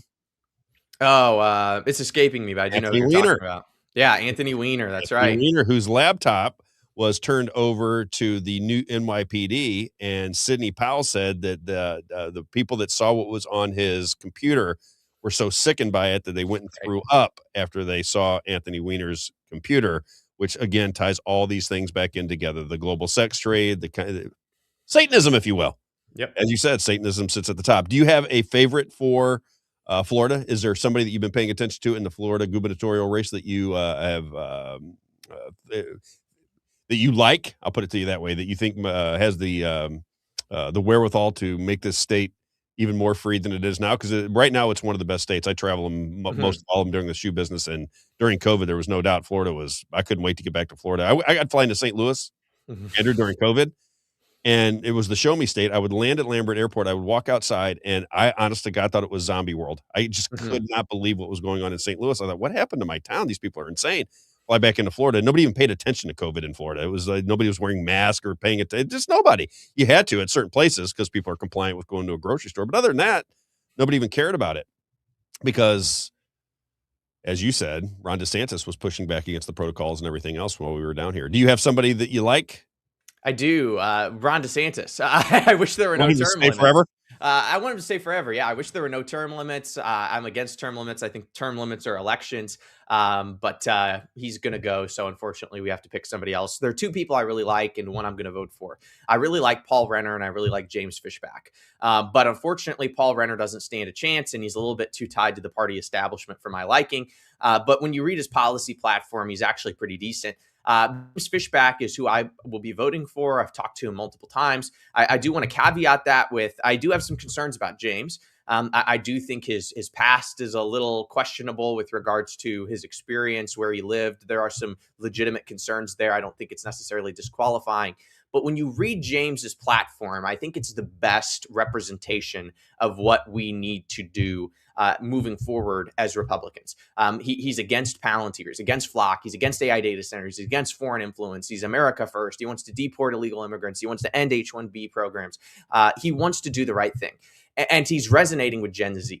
And the way I see it is James going to win? Probably not. You know, the deck's set against him. They wouldn't let him debate. He's, highly censored. Byron Donalds has over $100 million. He has the RPOF behind him. He has Donald Trump's endorsement. APAC, exactly. But James, I think he's going to come in a close second. And I'm voting for James for the following purpose. Not because I think he's the Messiah, or not because I think he's got the, perfect background or all the experience or all that. But what James represents is a potential future for the GOP, a potential formula that not only resonates with Gen Z, but is also in accordance with Americanism and the Constitution and nationalism. And I think if James can come in a solid second place in the third largest state in the union, that sends a message to the Republican Party that these issues are legitimate. You have to focus on them and you have to address them in good conscience to win over Gen Z and to win in politics in the future. So for that reason, I'm voting for James Fishback. I don't like some of his policies with regards to expanding the influence of the government. He wants to do, mandatory paternity leave. He says there's no such thing as private beaches. He does kind of get into this little notion of, big government MAGA or big government nationalism a little bit. I'm not a huge fan of that. But in all reality, he wouldn't be able to affect those policies. So I'm not super worried about it. Gotcha. All right, Andrew Muller, Liberty Sentinel. Brother, great to see you. You're going to be one of my panel members. Are you free on most Fridays? I am, yeah. Happy to be on. Okay, so what we'll do is, I was talking to Isaiah about this. So I want to have panel discussions on Friday. So we'll give topics of the day. I'll send them to you, 24 hours in advance, and then we'll have a panel discussion about these certain topics that are going on in the world, because I love your perspective, man. I do. I think you're a brilliant guy. I wish you all the best. Do you have political any political dreams in the future? Are you thinking about that yet? I haven't ruled anything out right now. I'm going to stick to journalism and exposing these evildoers. But if the Lord ever opened the door, I'd be happy to walk through it. All right. I'm rooting for you because I think you're I just think there's so many good young people now that are starting to speak out against what they see, and you're one of them. Appreciate the time today, brother. I'll be in touch with you. Thanks, Rob. Appreciate it. You got it. Andrew Muller, everybody. Very, very good. Isaiah, what do you think? Hope I didn't lose Isaiah. There he is. Right? No, I was just producing in the background here. What do you think when you hear him talk? Does he not resonate with your feelings on what's going on in the world? Doesn't it tap into what you believe is happening? Yeah, that's what anyone under 35 is kind of, that's a lot of their beliefs, right? And he pointed out some good, for example, with Fishback, right? He pointed out some things that are concerning that I think are worth noting, because I think that there is some, notion within the younger community that the government needs to be more involved in our life a little bit. And I don't know that they're necessarily wrong or right. I am just personally, more libertarian, where, hey, don't come near me at all, right? But government ultimately should be something you don't see. Yeah, exactly. And right now you see it nonstop. It dominates people's thought processes and their lives and their issues and everything else. I'm not going to ignore the fact that if we look at like a Norway or Denmark and those countries, and they have a lot of capitalism exists with socialism as far as social programs and things like that with healthcare and things. And so I won't deny that it does work. I told you my daughter went to Norway for a year. She went to school in Norway for a year. I tell you, really? No. So my youngest daughter went to school in Norway for a year, and I picked her up at the airport. Now, this was a person who left. She was 18 years old when she left. She was quiet, a little bit of an introvert. She gets in the car. I'm picking her up from the airport. She's flying back in from Norway. I pick her up at Orlando Airport, and she's talking my ear off. Like she went there, and her whole world began to come into focus. Okay, so she left a child. She came back, a young lady. And we're driving in the car, and she's going on and on about how much fun she had and how many the culture there, blah blah blah. And I said, "Man, it sounds like you really like Norway." I said, "Would you live there if you could?" She goes, "Oh yeah." And I go, "Really?" I go, "Would you move?" And she goes, "Well, I wouldn't move there." And I go, "Why wouldn't you move there?" And she goes, "Well, I don't want to leave the family." I said, "Well, if the family moved to Norway, would you go?" And she goes, "Yes, I would love that." And I just thought that was interesting because you're leaving what we all consider to be the greatest nation in the world. My daughter goes to Norway for 1 year. She's not running around like a millionaire either. She's in school over there. She's learning the culture, and she absolutely loved it. She said it was incredibly safe. The people are friendly. It's very communal, and she just loved it. And she blossomed in that environment. Yeah, and then comes back to the United States a completely different person. So that was her take on Norway, and she wants to go back. I think she wants to get her degree here and then go to Norway to get her master's. Wow. Yeah. Yep. That's something that's always intrigued me, is that some of these countries are doing better than America on paper as you look at the numbers. You know what I mean?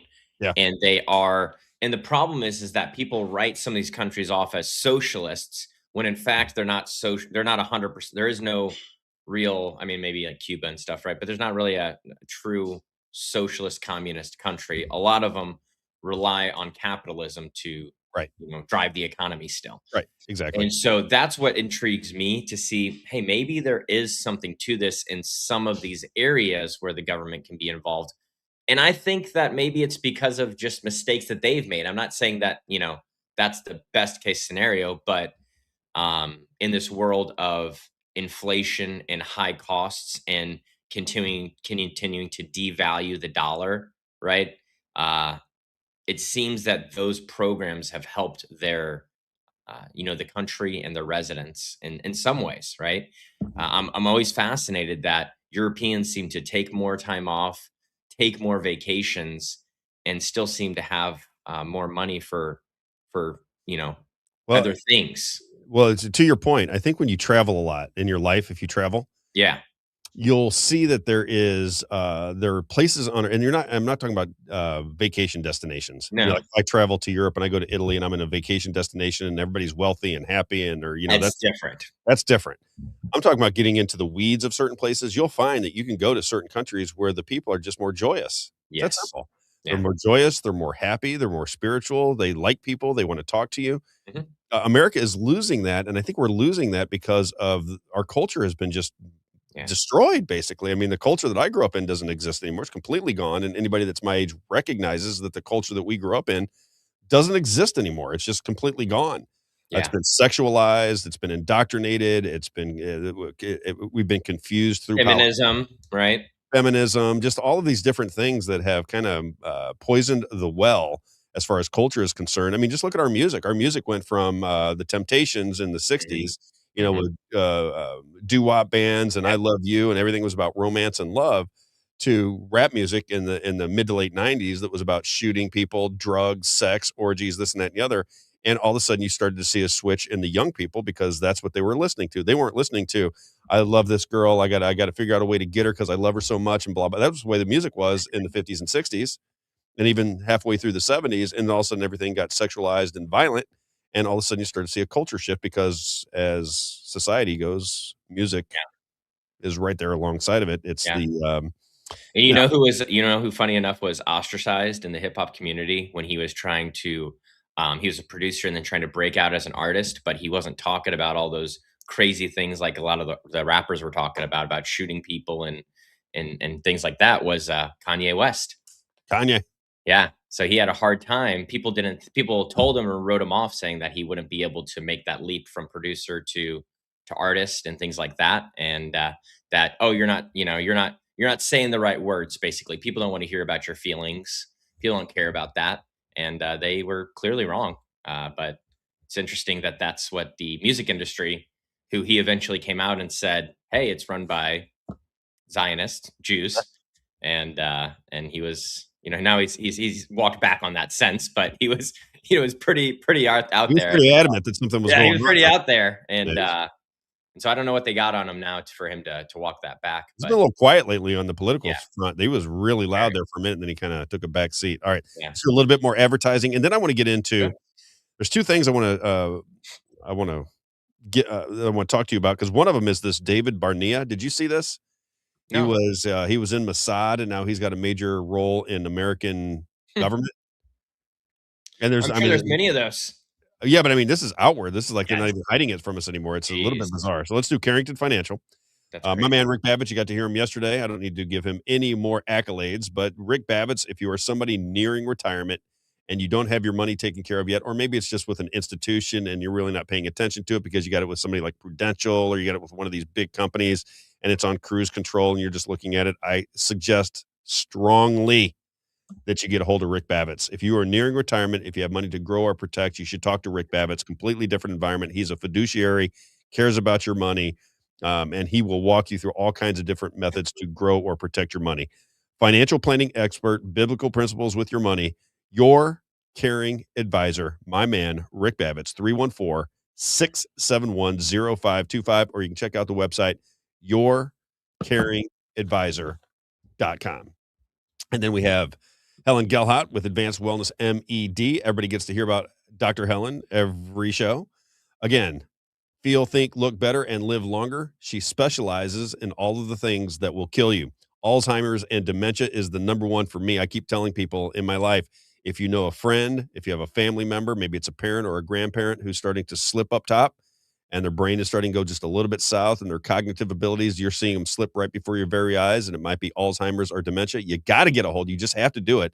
You have to get a hold of Dr. Helen Gelhot. They have practices and treatments to reverse the symptoms of Alzheimer's and dementia. And if you get to it quickly, what a different life you can lead in the later days of life. Dr. Helen Gelhot, advancedwellnessmed.com. Again, she has the earliest cancer detection blood test available. So if you're somebody who worries about cancer, maybe it's in the family, the earliest cancer detection blood test available. And they do pre-screenings for heart attack, strokes, anything that kills you. She specializes in. Get to her as fast as you can. Make her your doctor. You won't be disappointed. Dr. Helen Gelhot, 314-576-0094, advancedwellnessmed.com.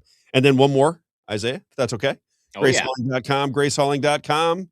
Don't forget about GraceHauling.com. As you're driving through St. Charles County, you're going to look around, you're going to go through the subdivisions, you're going to see Grace Hauling trash trucks, dumpsters, cans. You're going to see them everywhere, and you're going to think, wow, what's going on with this Grace Hauling operation? The reason you see so much business going in the direction of Gary Schneider, it's because Grace Hauling is fantastic. They're great people. They do a ton for the community, and people like doing business with Gary and Karen Schneider. Outstanding customer service. How many small businesses say that now? We thrive in customer service. We want to take care of our customers. We hear you. We want to do good business. Outstanding customer service, competitive pricing. Again, GraceHauling.com, GraceHauling.com, GraceHauling.com. If you are a commercial business, 2, 4, 6, and 8-yard dumpsters, you can trust them. They've been around since 1998. If you're a residential customer and you need bulk pickups, trash pickups, recyclables, you name it, it's always GraceHauling.com. GraceHauling.com. One more time, GraceHauling.com. And I might as well talk about my man, Mitch. He sent me a text this morning. He has not been as much in the chat. I think he's on a lifelong vacation right now. His girlfriend, I don't hear from him as much as I'd like to. Mitch, if you're out there listening, say hello. My man from the girlfriend goes radio silent. He does. He got with his girlfriend. They went on a little vacation. He got a little silent on me. RocketCareers.com, ROCKIT careers.com. I recommend it to everybody. If you're a small to medium-sized business and you do not get a lot of good candidates through your human resources department for positions you need to fill, just rely on RocketCareers.com. Nice and simple. Great people. You'll love them. RocketCareers.com for job placement, talent recruiting, you name it. ROCKIT careers.com. And if you're on the employee side and you hate your job or you're out of work, always think rocketcareers.com. It's ROCKIT careers.com. You can reach my good friends, Mitch and Brian, at 636-778-2419. Better people you will not meet, more enthusiastic people you will not meet, more dedicated people you will not meet. Rocket, ROCKIT careers.com. All right, Isaiah. Let me gotta respond to this comment here from Papa Bill, because he was wondering about what I meant by feminism. And so my conspiracy about feminism, I think this is just a known one, is that the government pushed feminism so that more women would go to work. Gloria Steinem. So then they could tax two incomes. So I really do believe that. And well, it's not even up for debate. It's been determined. That was part of the deal, was to get men and women to work simultaneously, because we had to convince people they had to have careers or their lives had no meaning. It wasn't about raising a family and being a good father or mother. It was about, you got to go out and make a career because your life had no meaning if you didn't do that. That was sold to people, that sunk into their system. And now that's the way we live our lives nowadays. But they did it so that you would have two people to tax instead of one. That's how it broke up the family too. They wanted to break up the family. I mean, think about it. If you lived 150 years ago, you would know your family heritage. You'd know where your family came from. Right now, nobody knows past their grandparents anything about their family history or anything else. You don't know where you came from. You don't know your family's. Nobody knows anything about their families anymore. They've been completely destroyed over the course of the last 100 years. It's kind of crazy, but that is the reality of the situation. Don't forget, like and share. Like and share. Like, comment, share, and subscribe. Every time I don't do that, Isaiah gets very upset with me. We didn't do it yesterday. Still had a great show. And the show, the one with the Chinese, the guy talking about his book, The Red Tsunami, that is taking off, Isaiah. I don't know what's going on there, but I don't know if you looked at that this morning. It's a good thumbnail. I worked on that one a little bit more in depth than the other ones. And we need to do more of that. That jumped up 1,000 views overnight. Overnight. Crazy. I mean, for what we do, it's crazy because we do a live show. We're not doing and it's a hot topic too. It's, it's current, current events right now, things like that. So it's very, very eye-catching for people. Good. We need more eye catching because that was fantastic. 1,000 views overnight. I was like, wow, and that was from a day ago. It was like crazy. Oh, what magazine were you holding up when Andrew was talking? This is the New American is the John Birch Society. Yep. Hold it up on the other side. There we go. I am a member of the John Birch Society. And I think that if people really want to look at the world through a different lens than maybe Fox News and CNN presented to them, and we all fell into it, I'm just as guilty as everybody else. I'm not saying that, people that watch that nonsense are dummies. It's just that you're being indoctrinated and you don't recognize that it's happening. No different than if you send an 8-year-old into a school and they start saying, Bobby, boom, boom, boom, boom, boom. This is the way it is. Boom, boom, boom. And all of a sudden, Bobby doesn't know anything different. This is what he's being taught, and he thinks that's what's happening. Well, that's what happened with Fox News, because everybody that watches Fox News really revolted against institutions like CNN, CBS, ABC, NBC. They just didn't like the liberal lens in their news. So as soon as Fox News comes on board, you got half the country that goes, oh, somebody that talks for me, I got to pay attention to it. And it drug you in. Then they got Bill O'Reilly and Hannity and Combs and that whole operation, and they start working their magic. And you're like, oh, they're talking for me now. Finally, I got something to listen to. And as time moved forward, what they did is they started selling war. That's it. That's what they started doing. They started selling vaccines. They started selling insurance companies. They started to become a product of the advertisers that butter the bread. And that's all they do right now. It's sickening to watch, in my humble opinion. That's why I get so upset when people start parroting Fox News narratives. It irritates me, and I recognize it right away. Although, yes, I pretty much don't watch them anymore. I get those clips like we played earlier, but other. And I was offended when you said, "Did you watch this Fox News clip?" Well, I meant the clip. I'm just teasing. I'm joking. And Isaiah, you have no idea how much I used to watch Fox News. I look back at myself and think, man, my friends must have thought I was crazy. Every time I spent the night at somebody's house, as soon as Bill O'Reilly came on at 7:00, I was glued to the watch it. I didn't want to talk to anybody. I'd watch it. I'd watch the reruns of Bill O'Reilly. Came back on at 1 a.m. I'd watch him at 1 a.m. I was watching all of those shows all day long, every day. And it's shaped my worldview, and it's shaped it in a direction now that I realize is ridiculous. But at the time, I didn't know what was happening to me. John Watson says, he writes on the screen, if you want more eye-catching, get Isaiah on the big screen. I told you we have to block him. You haven't done it. You're supposed to be blocking him. All right. I love it. Let's get back to seriousness. I want to get your opinion on this because it just came to my attention this morning. I did not have time to investigate it, but I want to do with you and the audience. This guy's name, it's clip number 2. And maybe it's just to read it, but the guy's name is David Barnea, Barnea. So was running through my feed for the people that I pay attention to on X, which I'll is throw it up here so right now, but nonetheless. Check this out. As I understand, this guy is a known member of Mossad who now has a position high up in our government. Lay that all out for me real fast. Can you expand it, Isaiah? See if I can see it. Yeah, David Barnea. Just appointed to lead a U.S. defense company. So can you scroll up and just see what's said about that? I did enough research to recognize it was true. Let's see. Here we go. So Grok was asked, it says, yes, David Barnea completed his term as Mossad director on June 2nd, 2026. On August 3rd, he was appointed global president and chairman of Ondas Defense Limited, the defense division of NASDAQ listed U.S. from Ondas Inc., which develops autonomous systems, drones, counter-UAS, and AI-enabled multi-domain defense platform. So an American operation deals with drones, what are UASs? What is that? I don't know. UAS maybe AI, autonomous systems. So now we have a Mossad member. So it'd be like the CIA running something in Israel would be, the complement. And, nobody in this country will say anything about it because I guess it's a good thing for us, Isaiah. It's just the way it is. You don't know it. I don't know it. But apparently our government knows everything about Mossad and how good it is for them to run big defense contractors based in the United States. It's unmanned air support is what UAS stands for. This goes back to the, was it section 224, section 219? I think they changed one to the other.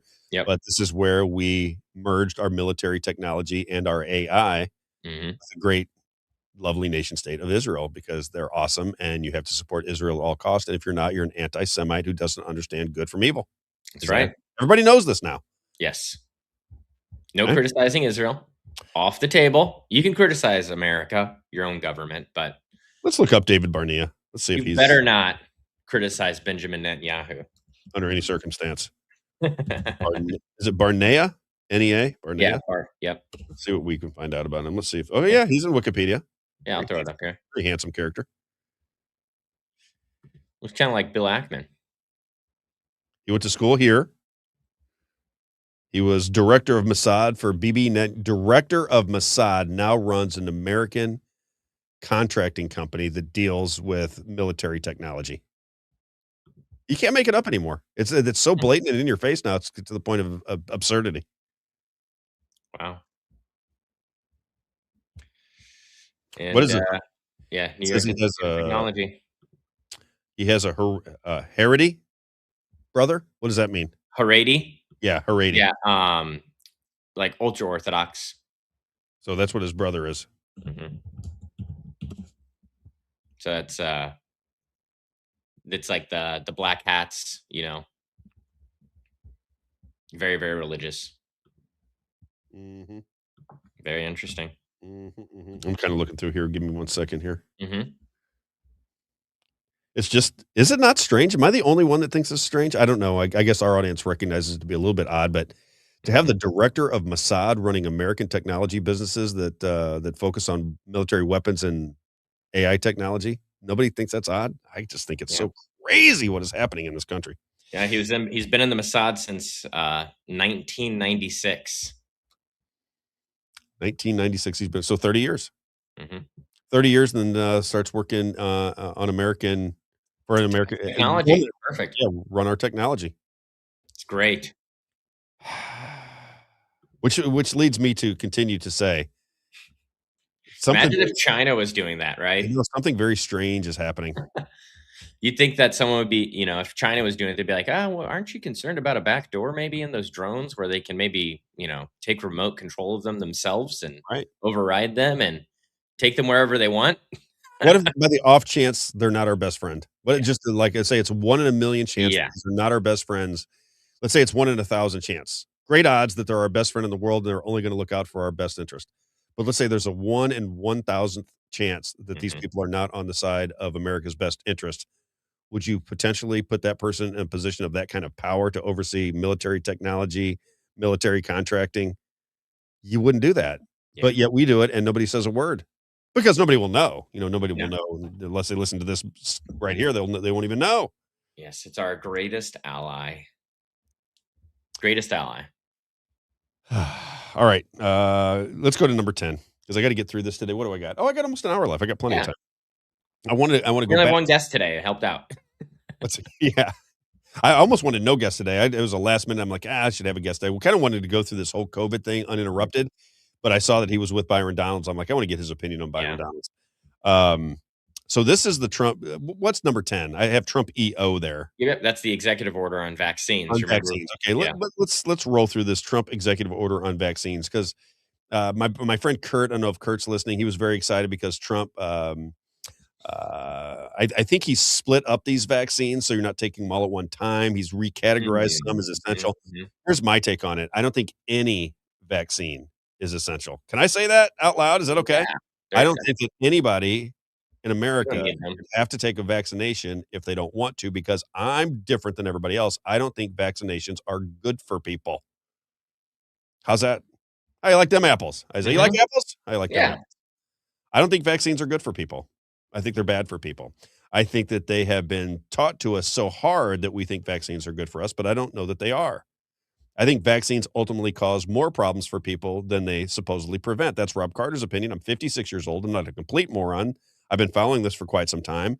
I had an epidemiologist come on my show over and over and over again. She said the exact same thing, came from Russia, degrees from Washington University, St. Louis University. She's the one that tells the doctors what actually goes into these medicines and whether they can hurt your body. And she told me that vaccines are not good for you.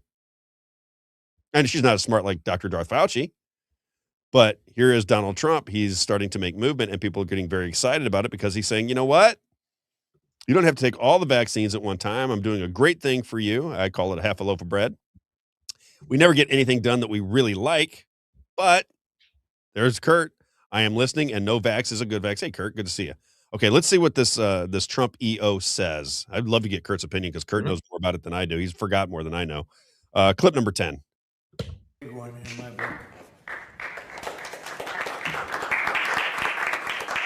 Here's a look at how President Trump's executive order overhauls the childhood vaccine schedule. It takes the childhood immunizations and places them into 3 distinct categories. In one category, the order does recommend these vaccines for all children: the measles, mumps, and rubella, DTaP, polio, Can you pause it? Hib, pneumococcal, HPV. Okay, so this is for children. All right. So I have, Kurt's son was affected by vaccines. My closest friend in the world was affected by his child was affected by vaccines. And I know multiple people who believe that vaccines destroyed their children's lives. Okay. So I know multiple people on that front. So the big get that we're getting from the Trump administration, the MAHA movement with Robert F. Kennedy Jr., is that all children recommended by our government and most public schools will demand that you have these vaccines put into your child's arm or you can't go to school. And the first one I see is measles. Now, let me just say this very clearly. I couldn't give I want to cuss because it aggravates me so bad about my child getting measles. Yeah. Every single person that I knew in my entire life had measles when I was a kid. Every single person had measles. Every one of them. Every single person in my life when I was a kid had measles. And they all lived. What about chicken pox? Chicken pox. I had chicken pox when I was 2, measles when I was 13. Every single child that I knew when I was a kid had measles. Why do I need a vaccination for it? Somebody explain it to me. Anybody? I need all the smart people out there to tell me why I need vaccinations for measles when every single person in my life had measles when I was a kid. Have you ever seen the Brady Bunch show where they all sit around because they have measles and they all want to give it to each other so they can get it over with, done with it? Yep. But now I have to have a vaccination for it. Why? Why is it recommended? Well, it's recommended because there's big money in vaccinations and there's big donor money coming from the people that make the vaccinations. That's it. That's the only reason they want to sell you on vaccinations for measles and chickenpox and everything else. It is just sickening, in my opinion. I don't understand why more Americans aren't outraged by it. Anybody that's 55 years or older knows that everybody had measles when they were kids. Everybody got measles at some point in their life when they were kids and they stayed home from school for a week and then they went back to school. That's simple. And now we have to stick it in the arm of a 6-month-old to protect them from something that's not dangerous to begin with. It's amazing. All right, continue on. And chickenpox. But those are the only ones recommended for all. In another category, the order says that these vaccines can be based on shared decision making with your doctor, but they would no longer be broadly recommended. Those include hepatitis A and B, rotavirus, meningococcal disease, the flu shot, and COVID-19. And then in a third category, Can we pause that? The order recommends vaccines for. Now, this is how this will work. Those ones that you have to confirm or decide with your doctor, here's what's going to happen. Because the insurance companies are complicit with state and federal governments, they will say that in order to get insurance for certain things, you're going to need these vaccines. And then the doctor is going to profit from giving those vaccines. So when the people come in, they go, well, you probably should. I think my recommendation is to get these vaccines because every time they get a vaccine, they get a commission on giving the vaccine. We studied that story before as well with pediatrics. They make most of these pediatricians, they make a living off of selling vaccines to kids. That is their primary funding mechanism, is selling vaccines to kids. So you're going to discuss it with your doctor. You're going to go into your doctor. The doctor's going to say, oh, yes, you need you need hepatitis A, hepatitis B, C, D, E, F, and G. You need all of these. You got to get them. And the unsuspecting parent will walk in and go, well, if my doctor with the coat on and the brilliant person that they are says that my kid needs a hepatitis B vaccine, which is to prevent, is for people that are taking drugs when he's 6 months or 6 days old, well, then it makes perfect sense. This is very similar to the way COVID was structured from the very beginning. It relies on the misinformation from unsuspecting parents because they believe that the doctor is the expert when the doctor is incentivized to stick a needle in your child's arm and you don't know that they're being incentivized. Remember I told you I went to the doctor and she tried to sell me on a COVID shot? And I said, well, wait a minute. I said, "Do you guys get, does the doc," because it was the doctor's assistant, whatever they call him. And I said, "Do you guys get some kind of incentive for selling these vaccines?" She goes, just fucking panicked on me. I remember telling my wife, I said it was weird because the lady was really nice. I liked her. Yeah. And I said, that doctor that you sent me to, because I was down in Florida, it was a new doctor. I said, I asked her if they got any kind of money from the vaccine makers, and I thought she would trip over her tongue. She didn't know what to say to me. She looked at me like I had three heads and bobbled and stumbled and got all panicky.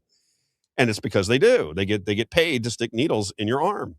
That's it. That's how this works. So why would you want to consult with pediatricians when you know that their bread is being buttered by sticking needles in your arm? What do you think they're going to tell you? What are 95% of them going to tell you? Yeah, get those vaccines. Cha-ching, cha-ching, cha-ching, cha-ching, cha-ching. Okay, carry on. I get irritated with the vaccines. I can't help it. High risk groups, and that category includes the RSV immunization, among others. Now, another thing the executive order does, it says that the combined MMR vaccine should actually be administered as separate single disease shots. Now, some experts say they worry that by breaking up that vaccine into separate shots, that can lead to more doctor visits for children, which could confuse or even inconvenience parents. And some children might not complete all vaccinations, which could leave them not fully protected against those diseases. Oh no. Oh no. This is where I kind of fall out of favor with some of these things. Is I don't know what the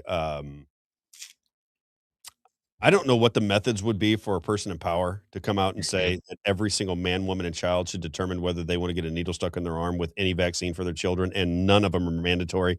And if we start getting sick and you want the vaccine, you want your kids to have the vaccines because you believe in them, then your kid will be protected, right? Mhm. It's only my kid that has to worry. If you believe that vaccines work, go get. I don't even understand the argument anymore with these schools and these insurance companies. Explain it to me, Isaiah. You're much smarter than I am. John tells me that every day. So if I don't want to take a vaccine, if I say that I don't want my children to take a vaccine, Mhm. and your child is vaccinated, then how can my child hurt your child? Isn't that the whole premise? If your child is Yeah. vaccinated, I don't have to worry. So who gives a hell what I That's do the with my point, yeah. child? Why do you Yeah. guys care? If I You send my got the vaccine because you're worried that they are going to get it, and the vaccine prevents that. and all the unvaccinated kids are in the same game together, and they're like, you know what? We think the risks of getting vaccinated are more intense than if I don't get my child vaccinated. Therefore, we're going to roll. We're not going to get these vaccinations. If you want them, then you're vaccinated against any kind of disease that I could give you. You can't worry about me because you got vaccinated. What is the problem with that? Where is the logic behind any of these things that make them mandatory? Mhm. Isaiah, seriously, I'm because I could be looking at it wrong. I do on occasion. People go, "Well, Robbie, did you ever think of this?" And then I can't understand it. That's the answer right there. Because science. It makes no sense. If your child is vaccinated, the whole purpose of a vaccination is to protect you from the disease. So once your child is vaccinated, if you believe in him, then what are you worried about my kid who's unvaccinated? Why do you give a shit? We need herd immunity, Rob. I don't understand Herd it. I immunity. don't even understand how you can make the argument that the government of the United States should be able to tell you that you have to stick a needle in your 6-month-old baby's arm to protect them from things that I'm not even worried about. Mhm. I told you my friends up in Connecticut. My friends up in Connecticut, I never really paid much attention to vaccines. I didn't like them because I don't like needles. It's, I'm kind of a sissy with needles. I don't like needles. So anytime somebody wanted to give me a flu shot, or I think my doctor was Dr. Greco. Love Dr. Greco in St. Louis, a friend of my family. I love him. I'd go into his office and he would have literature all over his office about vaccinations. Vaccinations for the flu, vaccinations for pneumonia, vaccinations for shingles, vaccinations for headaches, vaccinations for clubfoot, vaccinations for everything. Right? And I said, he came in one time. I said, I go, do you recommend all these vaccines? And but wasn't a skeptic at the time. Yeah. I said, what are all the vaccinations for? He goes, oh, we recommend vaccines. He goes, man, you don't want to get shingles. You probably should get the shingles vaccine. I said, Doc, I'm not sick of it. And I wasn't against vaccines, Isaiah, at the time. I love that doctor. Still do to this day. I said, I don't want to get, I'm not sick of it. You know how I hate the needles, Doc. I'm not getting that needle. Mhm. But again, I ask all of the parents, especially my liberal parents they love vaccines. The liberals love vaccines. Seriously, they love vaccinations. And I got some liberals that listen to the show. You love them and you know it. Don't act like you don't. But you tell me why my kid needs to get vaccinated if your kid is safe from the vaccination. What are you worried about? I just don't get it. I don't understand the argument that the government makes. I don't understand why anybody in society would go, yeah, they should be mandatory for 6-month-olds. Makes perfect sense. Yeah, everybody has to get them, Rob. They have to get them. No, they don't. They don't have to get them. You've been convinced that you have to get them. But if you go back to like old, we just went to a cemetery in Louisiana, Isaiah. My wife and I, there was like a tour of the cemetery where they had these old plots that are like 200 and 300 years old. We also did it when we went to Georgia. My wife and I went to the cemetery because it was kind of a sightseeing deal. They told us to go see this. These are like headstones from the 1600s. So you're walking around in there. You can understand where sewage and poison and, because the water's not clean and those things would kill you, right? But you would see in those cemeteries people that lived to 80 and 90 years old all over the place. Of course. How did they do it? Without the vaccines. How in the world did people in the 1600s live to be 85 and 90 years old? How did that happen? Without the vaccines. It is amazing that they were able to survive it without vaccines, without clean water. How did they do it? And nobody can answer those questions. And when you get into these arguments with people that love vaccines, they drive you crazy because they'll tell you everybody should be taking vaccines. And I don't understand the argument from this point forward. If you take the vaccine, what are you worried about me for? Yeah. Can't I have a difference of opinion? Why do you have to mandate it on me when everybody knows the insurance companies and the federal government are one and the same? So why are you making me take these vaccinations? And I mean one and the same in the sense that they get so much money from the insurance companies and the insurance lobby that they just do whatever the insurance companies want them to do, because the insurance companies, when it's mandatory, they make a lot of money on mandatory vaccines. And because of the PrEP Act, they don't have to worry about if it hurts you. If it gets on the childhood vaccination schedule, they're fine. Blows my mind away. To this day, it's one of those things where I look at my country and I go, man, we live in a dopey country. We do. Dopey in the sense that we're brainwashed into believing things that are demonstrably untrue, that make absolutely no sense whatsoever. And we still do them time and time and time and time again. We got I don't know if they're a first-time viewer, but a first-time commenter, and they dropped something in the Rumble chat that we talked about yesterday. And so they said, since this show is about COVID, I'll drop these. CDC Director Rochelle Walensky, Jewish. We went through this yesterday. Yep. Not only are they Jewish, but they're actually dual citizens with Israel too. Correct. A lot of these. Triple gas. If you didn't watch the show yesterday, we talked about this exact same thing yesterday. Yeah. We went through all of these people. The difference between my show and other shows is we did this when it mattered. We were talking about this in the middle of COVID. We were explaining this to people. So when COVID was happening and all of your friends were insane and they were locked up in their basement with 17 different masks on and praying they could get another booster in the next couple of days, we were telling people they were insane, that the vaccines were going to be harmful, that the mask was ridiculous, that standing on dots at your grocery stores was paramount to being completely insane. It made no sense whatsoever. And anybody that could fill that thimble up with common sense would recognize it was all a big con job. Yeah. They didn't. Yep. They didn't recognize it. The smartest people in my life, the most educated people in my life did not recognize it when it mattered. And what fascinates me more than anything is that even in retrospect, with all the information coming out about Anthony Fauci, who I called him Darth Fauci from the very beginning, Isaiah, I got to go back and find him. I'm going to go back to my old clip. That's what I'm going to start doing. We'll have Robb's old shows, and I'll take my old podcast from the very beginning, and we'll play clips from it. I used to do it was called the Darth Vader mask. So we would play clips of Darth Vader, and you'd hear underneath it, like from Darth Vader. And that's where he got the nickname Darth. It's safe and effective. That's where he got Darth Fauci. That's where he got the nickname from. Every time I would play a clip of him talking, I would do the Darth Vader mask on top of it. It was brilliant. I was going to make t-shirts Darth Fauci at the time, but nobody wanted them because they loved him. He was America's doctor. Okay. America's grandpa. Now let's go to, because this is an executive order from Trump, I just wanted to go into what Thomas Massey said about the Department of Education. Yep. Okay. Now, what I continue to say is that if you get caught up in Donald Trump's executive orders, it's foolish. An executive order for me, you like football, Isaiah, at all? Do you pay attention to football at all? Pro football? Got my fantasy league trophy right there. My son just said, Dad, we got to get a fantasy league going. It's guy thing. What can I tell you? Might be a girl thing too. I don't know anymore. But when Donald Trump writes an executive order, it is very similar to an exhibition game in football. They play it. It happened. There was a score. There was an outcome. Both teams were on the field, and it doesn't matter. Wait a minute. Find it here for you, Isaiah. I think I have a little,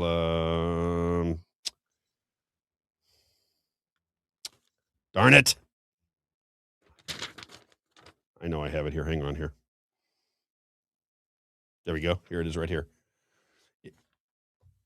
It just doesn't matter if we win or we lose. It just doesn't matter. It just doesn't matter. It just doesn't matter. It just doesn't matter. Your executive orders don't mean anything. They're useless. They're insignificant. I could write an executive order and it would have just as much weight as Trump's executive orders because we have a 10th Amendment. Does everybody understand what the 10th Amendment is? The 10th Amendment means the states run the show. So if you say that we are going to get rid of the Department of Education, but the money continues to flow and the states still pay attention to the Department of Education, then it hasn't went anywhere, as Thomas Massey so eloquently puts on this most recent post. Here's the executive order ending the Department of Education 18 months ago. It still exists and is wasting money. What a sad MAGA joke. But what Donald Trump should do with the vaccines and the Department of Education is begin to put forth legislation and then put pressure on the body through the bully pulpit. This is the way the government is supposed to work. You pressure people through the bully pulpit. You go out to Eric Schmidt and Josh Hawley and go, I will ruin you in the state of Missouri. I will come to the state of Missouri and I will ruin your political career if you don't get the SAVE Act passed, if you don't reduce these childhood vaccinations, and if you do not get rid of the Department of Education through legislation. That's what the president of the United States is supposed to do with the bully pulpit. But what he does do is he writes executive orders. It spreads out on media. They talk about his executive orders. And as I say, over and over. It just doesn't matter if we win or we lose. It just doesn't matter. It just doesn't matter. It just doesn't matter. It just doesn't matter, Isaiah. They don't matter. They're irrelevant. And I learned that the hard way. When I used to talk on my original podcast, I'll find that somewhere too. I read his executive orders. I was so excited about his executive orders because I thought they had some kind of weight. And then I realized when Donald Trump wrote an executive order about the elections being stolen through China, and he said, if we find out that there's any coordination with China, these are going to be the repercussions. We're going to take their land away from them. We're going to do this. We're going to do that. We're going to really punish China. We're going to go after the people that were complicit with China. And now he's saying China was involved in our elections, and none of that has happened, and none of that is going to happen. Still giving out the visas for the students. Still giving out. Donald Trump is so worried about China and the infiltration of China that he gave 600,000 visas to the students of China to come here and study at our colleges. That's the 5D chess and the brilliance behind the Trump administration that I have not been able to reconcile. Isaiah, you can. 5D chess players out there. I'm not very good at 1D chess. So 5D chess would be very difficult for me, but I do not get the 5D chess in saying that China is the enemy. They created COVID through Darth Fauci. We give Dr. Darth Fauci a medal of commendation when he leaves for warp speed. And then Donald Trump, who's very worried about China, brings in 600,000 students because he doesn't want the colleges to lose any money. There's brilliance in there somewhere. I just have not been able to figure it out as of yet. You'd agree with that, right, Isaiah? There's brilliance in there. We don't see it. I fully admit I don't see it. 5D chess, apparently. It's very possible that I just can't see it. I'm not even being sarcastic. It is possible that I don't see the genius behind calling China the enemy and bringing in 600,000 students to learn at our schools. I don't see it. Isaiah? We may be just missing something. I wonder if anybody in the chat knows how that's the genius behind that. I got to figure out the genius of that. Yeah. I don't understand the genius. Here's another one. I don't understand the genius. I don't understand the genius of recognizing that COVID was a con job and then go out every day and tell people warp speed was this great accomplishment. I don't understand the genius behind that. I'm sure there's genius behind it, but I have not been able to figure it out. That's why I don't want people that love Donald Trump to get mad at me. I'm stupid enough to still go, well, wait a minute. If Dr. Darth Fauci was lying the entire time, as we were saying at the time, and people still lost their jobs and their livelihoods and had people die, why would I tell people that warp speed to get those fraudulent vaccines to market quickly was one of the greatest accomplishments in the history of the world? Why would I continue to say that? I'm trying to reconcile it, and I can't reconcile it. I'm sure it's more brilliant than I can understand, but I want to understand what it is. Here's Sue R. She says the EOs that go through the Supreme Court are It's a good point. I believe, because his EO alone aren't strong, but when he's sued and they go to the Supreme Court, it doesn't make a difference. It does make a difference, she It said. does Yeah. make a difference. Okay, well, give me an example of that, Isaiah. Yeah. Well, there are executive orders that have been sued and gone to Supreme Court and things I'm like not that. saying they haven't, but which ones went through that were of consequence that would change the direction of what's going on in this country? Yeah. Yeah. No, You I know think that? I think it's a good point though, because if that is that's the 5D chess then, right? Well, who runs the Supreme Court of the United States, Isaiah? Yeah. No, but that would be 5D chess. There's no But fault in that would be not recognizing who's on the Supreme Court of the United States. Let's get them up. It doesn't matter who's on the Supreme Court though. Well, they're going to make the decision, aren't they? Well, yeah, but it doesn't matter who's on. If they're the rulers, right, and they rule and they're the decision makers, it doesn't matter because they're the final decision, right? Right. So but if you're sending it to a fraudulent operation, it still doesn't matter because they're the ones who are the supreme rulers of the land. why wouldn't legislation be better? Well, it could be, but I'm just saying they are the Supreme Court, right? And so they're the highest court of the highest court of the land. If you take it to the highest court of the land and they rule on it, then it's ruled because that's how they use case law to go to the legislation then and say, hey, because Supreme Court ruled this in this favor, then now we can say this is set a precedent, right? As we like to say, it's set a precedent. And so I'm not saying that it's right. I'm just saying that is the way to do it in our justice system, right? I say justice system because we understand that it's not a just system.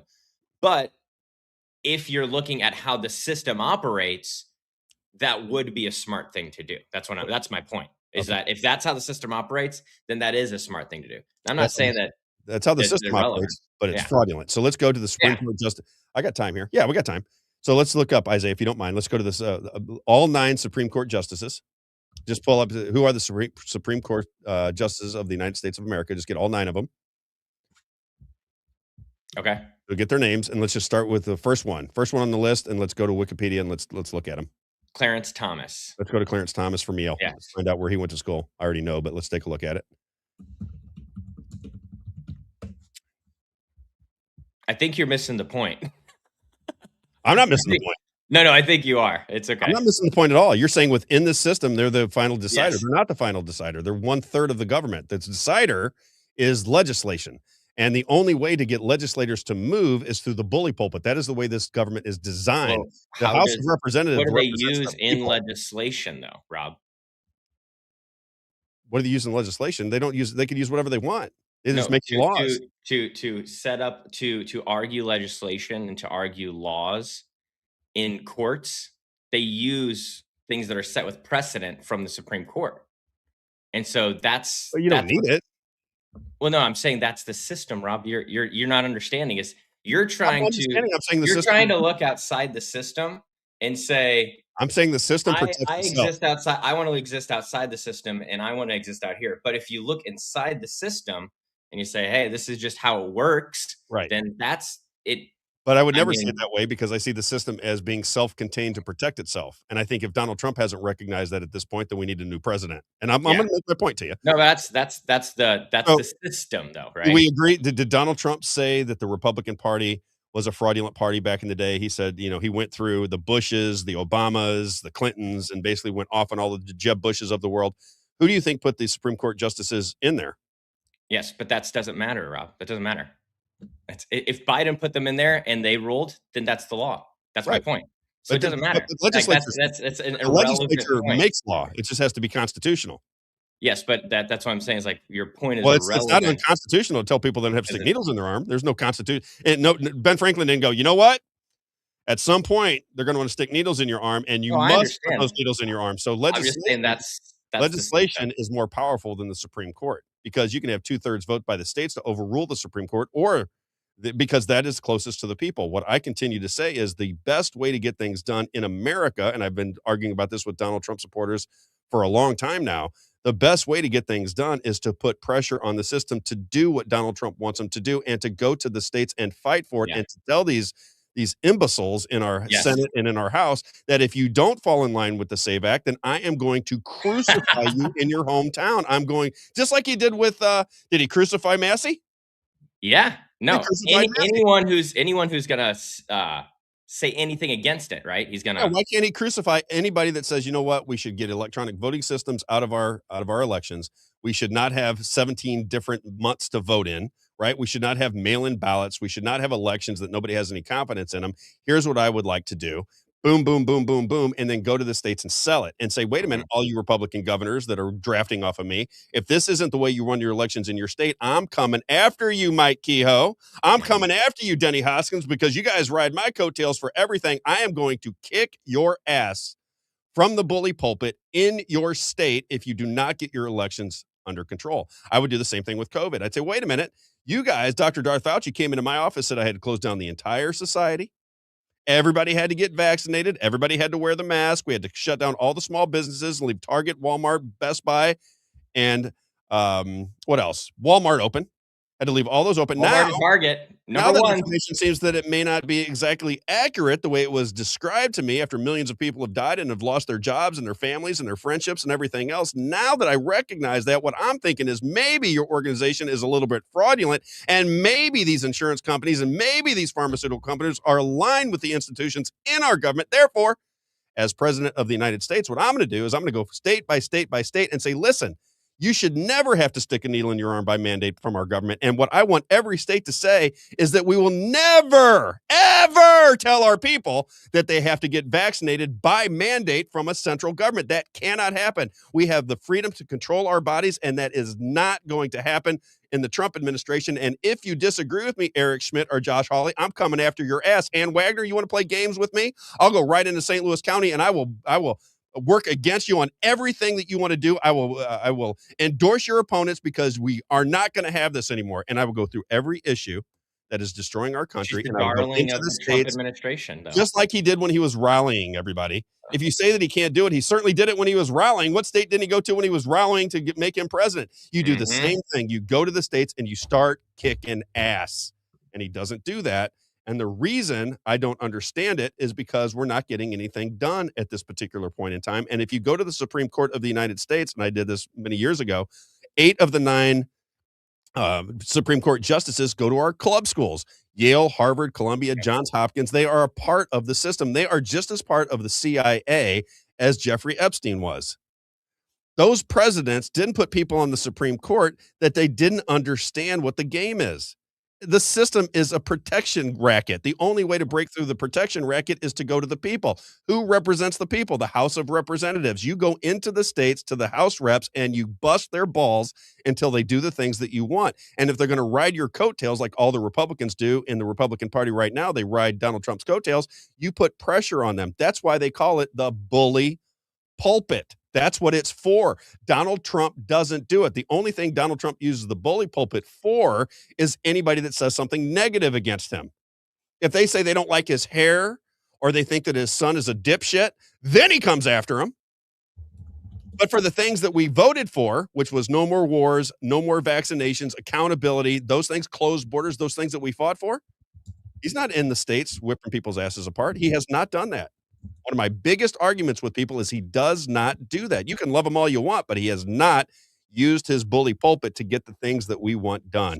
He's writing EOs. He's trying to go to the courts. And everybody goes, well, Rob, he's trying to work it through the Constitution. What Constitution tells us I have to stick a needle in my arm? Which constitutional? Where do you see anybody, those constitutional geniuses out there?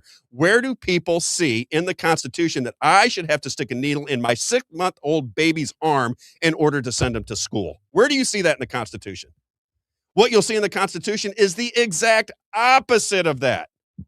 The exact opposite is the point of the Constitution, because the Constitution is supposed to protect you from your government. That's the entire premise of the Constitution. And if my government is tyrannical and want to stick poisons in my arm, I need protection against them.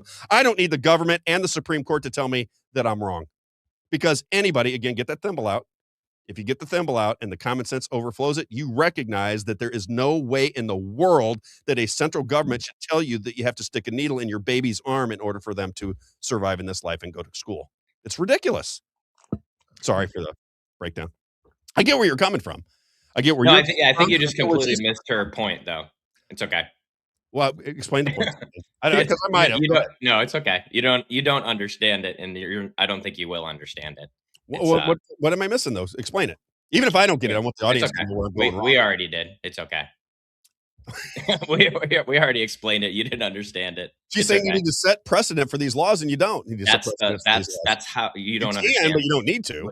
You don't understand that that's how it works. So that's my point. And so that's okay, but that's just how it works. And if you can't accept that, that's that's on you, but that's just the nature of reality. All legislation that runs through the House has to be approved by the Supreme Court of the United States. I didn't say that. Well, that's what you're saying the system would be. No, that's not what I said. Then explain it, because I want to understand where you're coming from. It's okay. I really do. It's okay. Isaiah. we tried, Rob. We tried. Well, who's the other woman then? Where she's at? Who's the woman that was telling me? Sue. Yeah, Sue, she was saying, they were saying the same thing as me. It's case law, setting precedent. It's faster.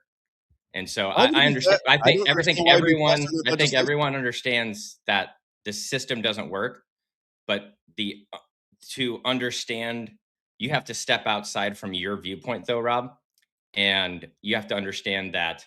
Okay, if I'm going to take it outside of my viewpoint and I'm going to try to understand where they're coming from, right? Then now you have to put yourself in the system, even if you don't like it. That's my point. Even if you don't like it, and even if you don't agree, you still have to put yourself in the system and say, okay, if I'm thinking in this system, then that is the right thing to do. Does that make sense? Yes. Okay. That's what we're trying to tell you. But even from that point, Isaiah, what I'm trying to say is I don't know that is the system. I don't know that legislation needs to have case law from the Supreme Court in order to, because what I'm saying is. I'm just saying that's what they've done. That's the historical thing that they've done. Okay. That's what they know what to do. They already know how to do that. And that is still what they do today.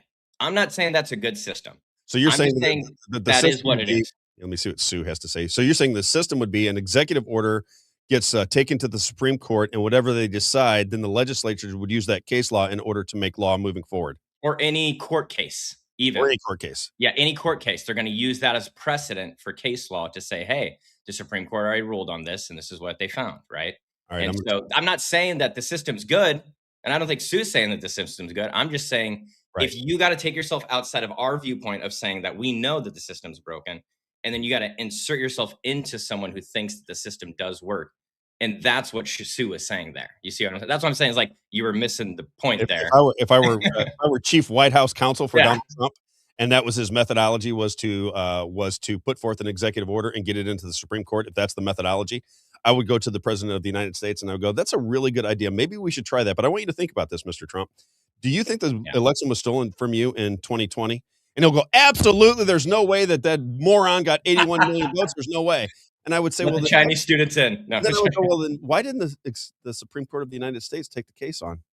Why didn't they do anything about it? Yeah. If you know it and you can prove it and Mike Lindell can prove it and all these tech experts can prove it, then why are we 6 years later and the Supreme Court of the United States hasn't had a public hearing on your election being stolen? Why are we going in that direction? Why wouldn't you just say, in order to fix our elections moving forward, we'll just go back to the original Constitution, which says you get to vote on one day, not 17,000 days. You get to vote on one day. I would look at it and go, well, I'm believing that the electronic voting systems had a say in the outcome of these elections. Therefore, we just get rid of them. We make those go bye-bye. We ask the states to put forth a state holiday or a federal holiday so that everybody's off work. Nobody can say they can't get their votes in. You don't need 17 different days to vote or get your. I wonder how much the turnout would go up, right? Exactly. You'd have all those people. You got to vote. You got to vote. You got to vote. Well, if everybody's off work, then they got no reason not to vote. Yes. Yeah. Why? If you want to clean up the elections, if this is my point with all my Donald Trump fans, if Donald Trump wanted to clean up the elections, if that's something he really, really wanted to do. If he believed that there was a coup attempt, because if Donald Trump won the election in 2020 and I had to live 4 years under Joe Biden, then that was a coup of my president. If there was a coup of my president and I believe there was a coup, then I would say, how did they Wouldn't that be execute treason this? too, technically, right? Treason as well. If they executed it, how do I prove it, stop it, and put a system in place so that it never happens again? Yeah. So what they're coming at you with is the SAVE Act. And I've said 1,000 times, if somebody steals $100 from me, and then I go, can I get $20 back? And they go, here's your $20. I go, that's not a win to me. The SAVE Act is 20% of a 100% corrupted voting system in this country. And they cheat through multiple different methods. We've talked about it 1,000 times. If Donald Trump was trying to solve that problem, he would go to the states and make the states make the changes. That's it. Yes. And I don't care what anybody says. I don't care how smart you think you are, or how much you love Donald Trump. That is the way this system is designed. If Donald Trump came to Missouri and said, I'm going to spend the day in Jefferson City, and I'm going there to convince the people of Missouri that they should run their elections better. I come in, I got Mike Kehoe sitting next to me, right? He loves Donald Trump more than anything in the world. I got the Secretary of State, Denny Hoskins, standing next to me. He loves me more than anybody. Catherine Hanaway, the Attorney General of Missouri, they love me. I'm going to go to Jefferson City and I'm going to say, look, I've been thinking about this with my experts, and I've been using AI and everything else to get down to how do we run an election in the state of Missouri that people can. And let me think about it here. I've already told you that I think electronic voting systems are destroying our elections. I've already told you that, and so did Rudy Giuliani and Jenna Ellis. They both went out to all the swing states in 2020 and said electronic voting systems were complicit in stealing the election from me. So I got to get rid of the machines. I have to get rid of the machines. And I tell everybody that's a Republican in the state of Missouri, standing next to Denny Hoskins and standing next to Mike Kehoe, that we have to get rid of the machines. I only need one day to vote. I only need one day to vote. I don't need mass mail-in absentee ballots to be used for stealing elections. And if the states, and if there's, so right now there's 19 states, Rob, and Washington, D.C. that give driver's license to illegal immigrants. Right. So if we could go back to the states and tell them, hey, you can't give driver's license to someone that's not a legal resident. How, I wonder overnight how many this is another illegal argument. votes would, Right. I'm with you on that one. So this is Sue. Now, I just want to talk to Sue for a minute, because Sue, I think you're lovely. I think you're wonderful. I think you're probably right about a lot of these things, but I want to question your perception of Donald Trump. Not that I'm right or you're wrong. I come from a different angle, because I've been talking about what you put on the screen right here. So Sue R., one of our listeners, says, Trump is also showing us the SAVE Act isn't going to get passed. He wants everyone to see. No one knows how bad it is. Really, no. How many friends do we have that have no clue? He's showing everyone. I do not disagree with that. It's a good point. I said that he exposes everybody for everything. The problem is he's exposed these things for 10 years and there still hasn't been a fix. I say that to this day. But at some point, when does the fix come? Because what's going to happen, in my humble opinion, it's kind of like the podcast hosts, right? What's that? Like Tucker and Candace, right? Talking about it, but never doing anything to fix it. Yeah. So exposing it, this is, what was the analogy I used to use? If I tell everybody in the neighborhood that there are rapists and pedophiles all around me, and they're going to converge on my home on. Uh-oh. You hit too hard. Nope. Better? There we go. And I say these pedophiles, I know, and these rapists are going to be at my home. And I got daycare at my house. I got 15 kids under the age of 10. They're all in different rooms. I got a big house. They're all in there. And I tell everybody that rapists and pedophiles are in the neighborhood. And at 10 o'clock at night, they're going to come in the front door and they're going to get after all of the kids that I am there to protect. And then I go to sleep and leave the doors open. Did I do anything for anybody? Yeah. Do you understand what I'm saying? Yeah. Exposing things only matters if there's resolution to the problem. The SAVE Act is not a resolution to the problem. Yeah. The vaccines situation that he's got going on, that does not resolve the problem. Autism is on the rise for a reason. When Dr. Fauci got into the institution that he now runs, we had 4 vaccines that were mandatory for human beings. 4. There's 72 That's what now. Elaine said earlier. She said, I only had 5 to 7 vaccines when I was a kid that were total. Yeah, here we go. When I was a child, there were only 5 to 7 vaccines. When I was a kid, there was 3 or 4. Now there's 72. Autism is going through the roof. If autism is going through the roof and it's linked back to vaccines, then why in the world would you have recommended vaccines that the schools can use to prohibit children from attending if they do not get said vaccines? Why would the vaccine makers be immune from prosecution, immune from liability if it wasn't a con job? Why would the pharmaceutical companies, the insurance companies, the schools, and the politicians all be involved with something that you can recognize doesn't make any sense? Because if you get vaccinated, you're supposed to be protected. Why would you care about Yeah. me? Yeah. Who cares, right? I think That's what I'm someone saying. earlier said it's like the raincoat analogy. I think that has to do with like, okay, it's raining and I have my raincoat on. Why do you need to tell me to put my raincoat on, right? And That's if you precisely. got yours on, why do you care that I'm getting wet, right? It goes back to our thing with Donald Trump, and I don't know if Sue got to hear us talk about that. I Yes. think what Donald Trump is, and we talked about him being a magician, and I'm still consistent MAGA, with that. remember MAGA. yesterday, MAGA, Yep. highest level of magician. I don't know if you saw that, Sue, but we looked up the Church of Satanism, and the highest level of Satanist is MAGA. MAGA. MAGA. You can look it up yourself. The highest level of Satanism is called MAGA. One of the most popular influencers over Hollywood, musicians, and so forth is Marina Abramovich.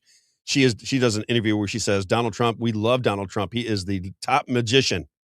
That's what she said. And I look at it and I go, everybody is sitting around because Donald Trump is going to save the day. That's what Q was all about, according to my buddy Max. My buddy Max said, Rob, Q is an old, ancient philosophy. It comes out of China. The Bolsheviks used it. And it is this, you infiltrate everybody's mind with a belief system that something good is around the corner and it's going to happen. And what it does is it paralyzes the people from ever organizing against a government that they know is tyrannical because they believe there's something good behind the scenes. The white hats, if you will, they're behind the scenes. They're coming any day. I have been making this argument. I've been on the radio for The now. tiny white hats? For about 5 or 6 years. 5 or 6 years I've been on the radio, Isaiah, and anybody that has been listening long enough knows I have been saying it's Yes. right around the corner. Tomorrow it's going to happen. It's right around the corner. And I said, at some point, you're going to recognize that when I keep telling you it's right around the corner, it ain't happening. Yeah. And there's going to be a time when people recognize that with Trump, but they're so invested in him being the hero at the end of the day. It's so down into their soul that even when it doesn't happen, they're going to have a reason for it. He's still going to be the hero who just couldn't get it done. It reminds me of those end of the world cults, Rob. You That's know, what I like think's how happening. the people will prophesy and they're like, "Oh, the end of the world's gonna be on September 12th of 2018 or whatever," right? Yes. And it's like they hype people up, and then the date comes and like, well, actually, it's around the corner. In 2 years, it's gonna happen, right? Exactly. And Well, then look they how we change the started the date. show, Isaiah. Look how we started the show. We're talking about with the Ben Shapiro and Louis Farrakhan. Yep. Right? These are people that if especially with Ben Shapiro and guys like Alan Dershowitz, if we had a sane society, and influencers went out there and told you to take a vaccination, I took it, it's great, you should take it, which Donald Trump did, that you should take it, and they knew nothing about it. Nothing. Zero did they know about what was going on. And they told you to go take it, and then you took it, or let's say that your 20-year-old son took it and had a heart attack 3 days later. Now, would you be upset? What if your mother took it? You love your mother. You hang out with your mom every day. You're talking to her on the phone. You love her. And she goes, Donald Trump said to get the vaccine and the booster because I was watching him on Bill O'Reilly show, and he said warp speed is the greatest thing ever. And I love Donald Trump. If he tells me to get a vaccine, I'm going to get a vaccine. And then mom You goes know to get a people that vaccine. did that, right, Rob? I Because know a I lot do. of people that did that. Yeah, And I then was they like, "Are die you the next kidding day. me?" Right. And then they die, and they die within a week, or they get an aggressive cancer and die within a month. Is it still 5D chess? What if it's somebody that you love, sister, brother, aunt, uncle, somebody that you love that was influenced by Donald Trump or the Republicans or the Democrats or anybody in a position of power? If they convinced you to go get that vaccine because they told you it was safe and effective, it's 100%, you can't get sick. Once you get it, you protect grandma, you protect the kids, everybody's safe so long as you get it. And then when you get it, you die. Shouldn't those people be held accountable? I thought it was so Nobody. funny how you Answer get that it. You're not question. going to get COVID, right? You're not going to get COVID if you get it. And then Crazy. a couple of weeks later, it's like, oh, wow. So people are getting COVID even though they got the vaccine. So now it actually doesn't stop you from getting COVID. It reduces the risk, right? And so then the verbiage changed. And Verbiage it's changed immediately. Yeah. but it's one of the it's the slow drips though, Rob. It's Yes. that boil the frog. So because they made the small adjustments and we didn't see these huge leaps that happened, that did happen over time, like you talk about Yep. with Dr. Fauci going on a Monday and by Friday saying something completely different. But because it was the slow change in the media and they slow dripped it to us, and it didn't just go from, beginning to end, we didn't see it. We all didn't see it. I would say some of us saw it, but not everyone was able to see it, because how could you? I understand. And I think that you understand. It's how You could get the you? bell. You get the bell. You get the bell. And what I think is going on with Trump that concerns me the most is, and I want for my Trump supporters who get so mad at me when I say anything negative about Trump, I want you to understand that I'm rooting for him more than anybody you know.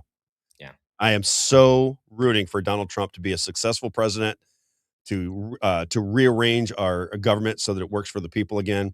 I want him to be the hero at the end of the day. I hope and pray, if you want to pray for me right I have now. some reignited hope that after the midterms, we might see some good stuff. Correct. I'm just like everybody else. I'm still hopeful. There are things about him that I find incredibly endearing. I do think that on the fringes, he's done some good things. But I voted for Donald Trump, and I was on his campaign in 2016, and I'm the one that was arguing with all of my friends because I wanted structural change to the country. And by structural change, I mean no vaccines for children. I mean borders that are controllable without a fence. You don't need a fence, and you do not need people running around the streets picking up illegal immigrants in this country. You don't even need it. If people can't work and survive in this country, they will leave anyway. Can we put block cameras on the border? But I'm just saying all these things are being instituted, Isaiah. This is what I mean with my Donald Trump friends. Just think about it for a second. Why in the world would you need ICE, a police force, running around in our cities and tackling people and handcuffing them and putting them on planes out of the country, when all you'd really have to do is what Barack Obama said in 2008. If you punish people that support them, harbor them, or give them work, then you're in trouble. Yep. If you did that, there'd be no illegal immigration because you couldn't come to the country and work. It's so simple to fix. They don't want to fix it. Yep. They don't want to fix it. Trump doesn't want to fix it. None of them want to fix it. It's all bullshit, all of it. If you wanted to fix it, you would just make it impossible for people that came into this country to live legally. They could not support their kids. They could not make a dime. They couldn't carry a job. They couldn't get a driver's license. They couldn't do jack diddly ding dong. And that's all you have to do, which is exactly what Barack Obama said in 2008. He didn't mean it, but that was the solution back when we were sane. But when everybody got their vaccines and their 17 boosters, all of a sudden people couldn't think straight anymore. They can't go, wait a minute, do I need ICE to go pick up? If we've got 40 million people here, do I need a police force to go pick these people up? Does that make any sense? It's a lot of people to go pick up with ICE. How about we come up with another plan? Let's get our the geniuses together in a room. Hey, guys, how would you make sure that illegal immigration stopped in America? I mean, we got 40 million people here illegally. They're clogging up our welfare system. They're clogging up our schools. They're clogging up our streets. They're committing crime. They're selling drugs. There's a lot of them here. What would we do? And then some genius over in the corner goes, you know what we could do? What we could do is, if anybody hired those people, if any state gave licenses to these people, if they're able to survive in any way with our money, and we find out that somebody was living at a hotel, living in somebody's home, and they were here illegally, the people that harbored them, the people that hired them, they would be held responsible with a 10-year prison sentence. You think that would end it kind of quick? I'm just asking the audience, do you think that would end it pretty quick? Or do you think the better method is to build a fence so that I can't get out when they want to vaccinate me? I can't get out now because they got a 10-mile fence or a 100-mile fence along the border. I can't get out. You think that's a better method than the fence and ICE? Isaiah, what do you think? You're smart. Yeah. I actually was looking because I was like, I thought I heard some rumblings that this was going to start happening. I haven't seen anything. And so I was Googling, and it's so funny. You're going to laugh at this, Rob, because I couldn't find anything for today. But you know when I could find something was when Biden was president. I think I lost you. I got it here. And there we go. But look at this. This is January 27th, 2020, right? Who's president at this time? January 27th, 2020. That's Biden. Yeah. Texas company to pay $3 million after investigation reveals hiring illegal aliens. There you go. Now, give credit, probably credit where credit is due. It probably was some investigation that was started when Trump was president. I don't imagine that in 20 days they did the whole investigation and found them guilty, right? So it probably was started with under the Trump administration, but under Biden's administration is where the charge came from. This is on the ICE website. So, but isn't that the method? It just seems like such an easy method to me. But nothing today. I can't find any articles from today though, Rob. That's right. my point. In business, don't they say keep it simple, stupid? Every major complex problem has a simple answer. That's the whole premise behind KISS, which every stop business giving them licenses and stop giving them jobs. I think that if you can't drive to get to your work, if you can't drive to the grocery store, if you can't drive to make you can't money, live in a home or you can't live rent a place, right? Yeah. You're here, you're legal, you're illegal. Let's say it's a Mexican person that's here legally and your uncle wants to come up from across the border illegally and live in your home. You go, dude, I'd love to, but if I get caught, I spend 10 years in prison. Now the uncle doesn't want to come into town because he doesn't want you to be put out. And you certainly don't want uncle coming to town if there's a 10-year prison sentence for harboring an illegal immigrant, do you? Yeah. Same with businesses. Mm-hmm. It's just such to me, it's just it's so simple. And yet we talk about all these ridiculous notions, which, ICE is not going to be able to run around all the major cities in this country and tackle people and handcuff them and throw them on a plane. It's insane. Doesn't it make more sense to, because you have their address, you know exactly where they are and where they live. Wouldn't it make more sense to go to their home at 5 a.m, knock on the door, try to arrest them peacefully? You're talking crazy, Isaiah. I know is that too extreme, Rob? Am I too radical? We have to have the cameras out. It has to be in broad daylight, and we have to have people heckling us so that we'll get mad at the people that are opposing ICE. Then we have That's the how emotion more money comes into the causes. Okay. Then we can put it on Fox News and CNN, and we can begin the battle of whether you're for or against ICE. And everybody falls right into it. I mean, my old radio station talks about it's showtime. How can you not be against ICE? I'm like, I'm not against ICE. It's just the whole thing is ridiculous. There's a better way to get the problem solved, obviously. Yeah. Of course we support immigration enforcement. Of course. That's what we're talking about.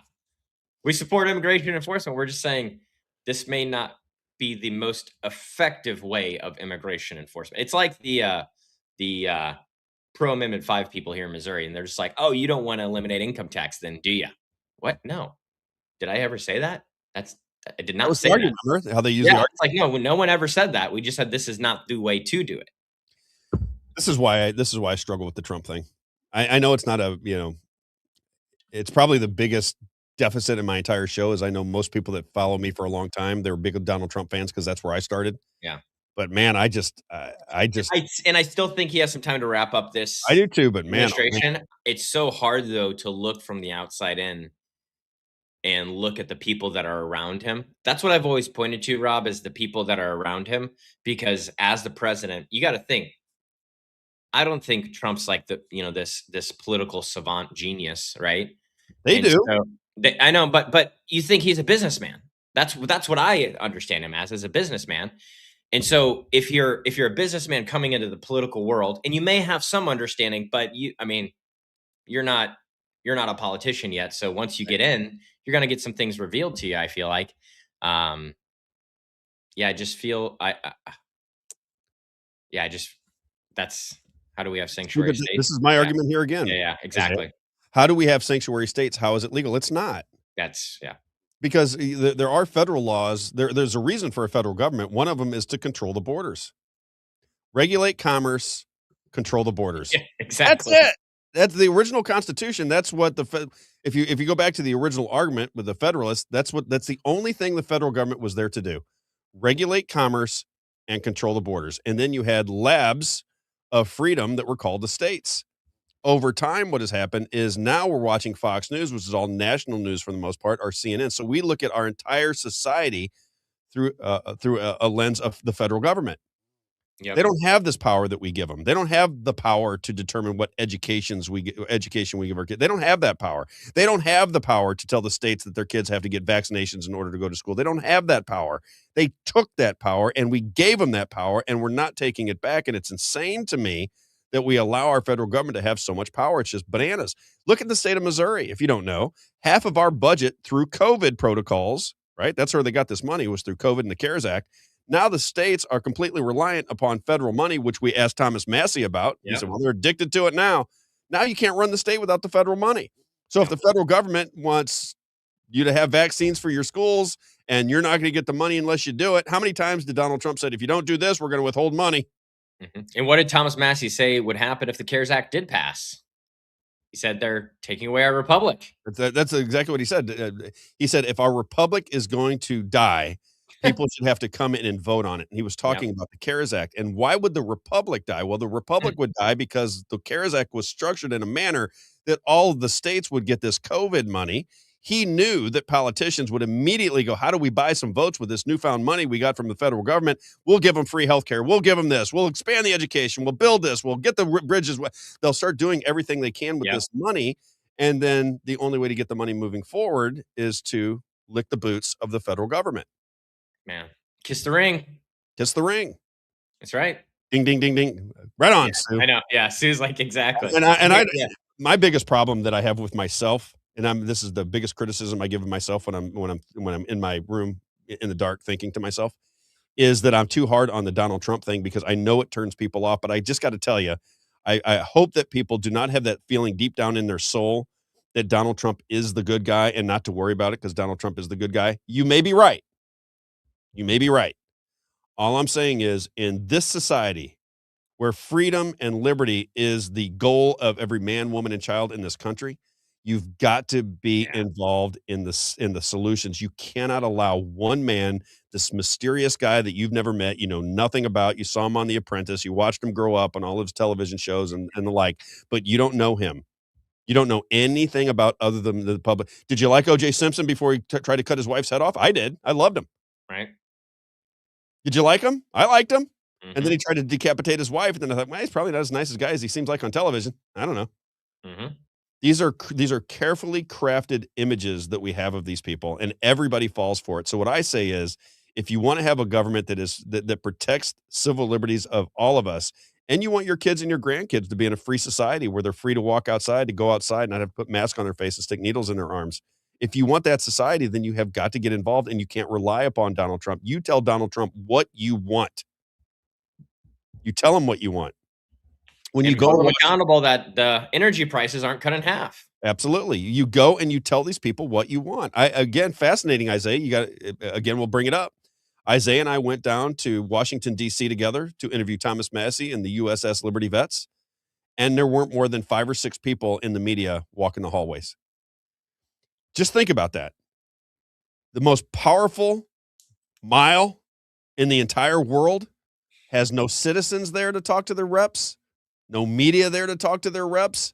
All of the doors are wide open. You can walk in and talk to Josh Hawley any day that you want. You can walk in and talk to Ann Wagner. You can walk in and talk to Eric Smith. You can talk to any of them whenever you want. And nobody's there. Nobody's there. Nope. It's the craziest thing in the world.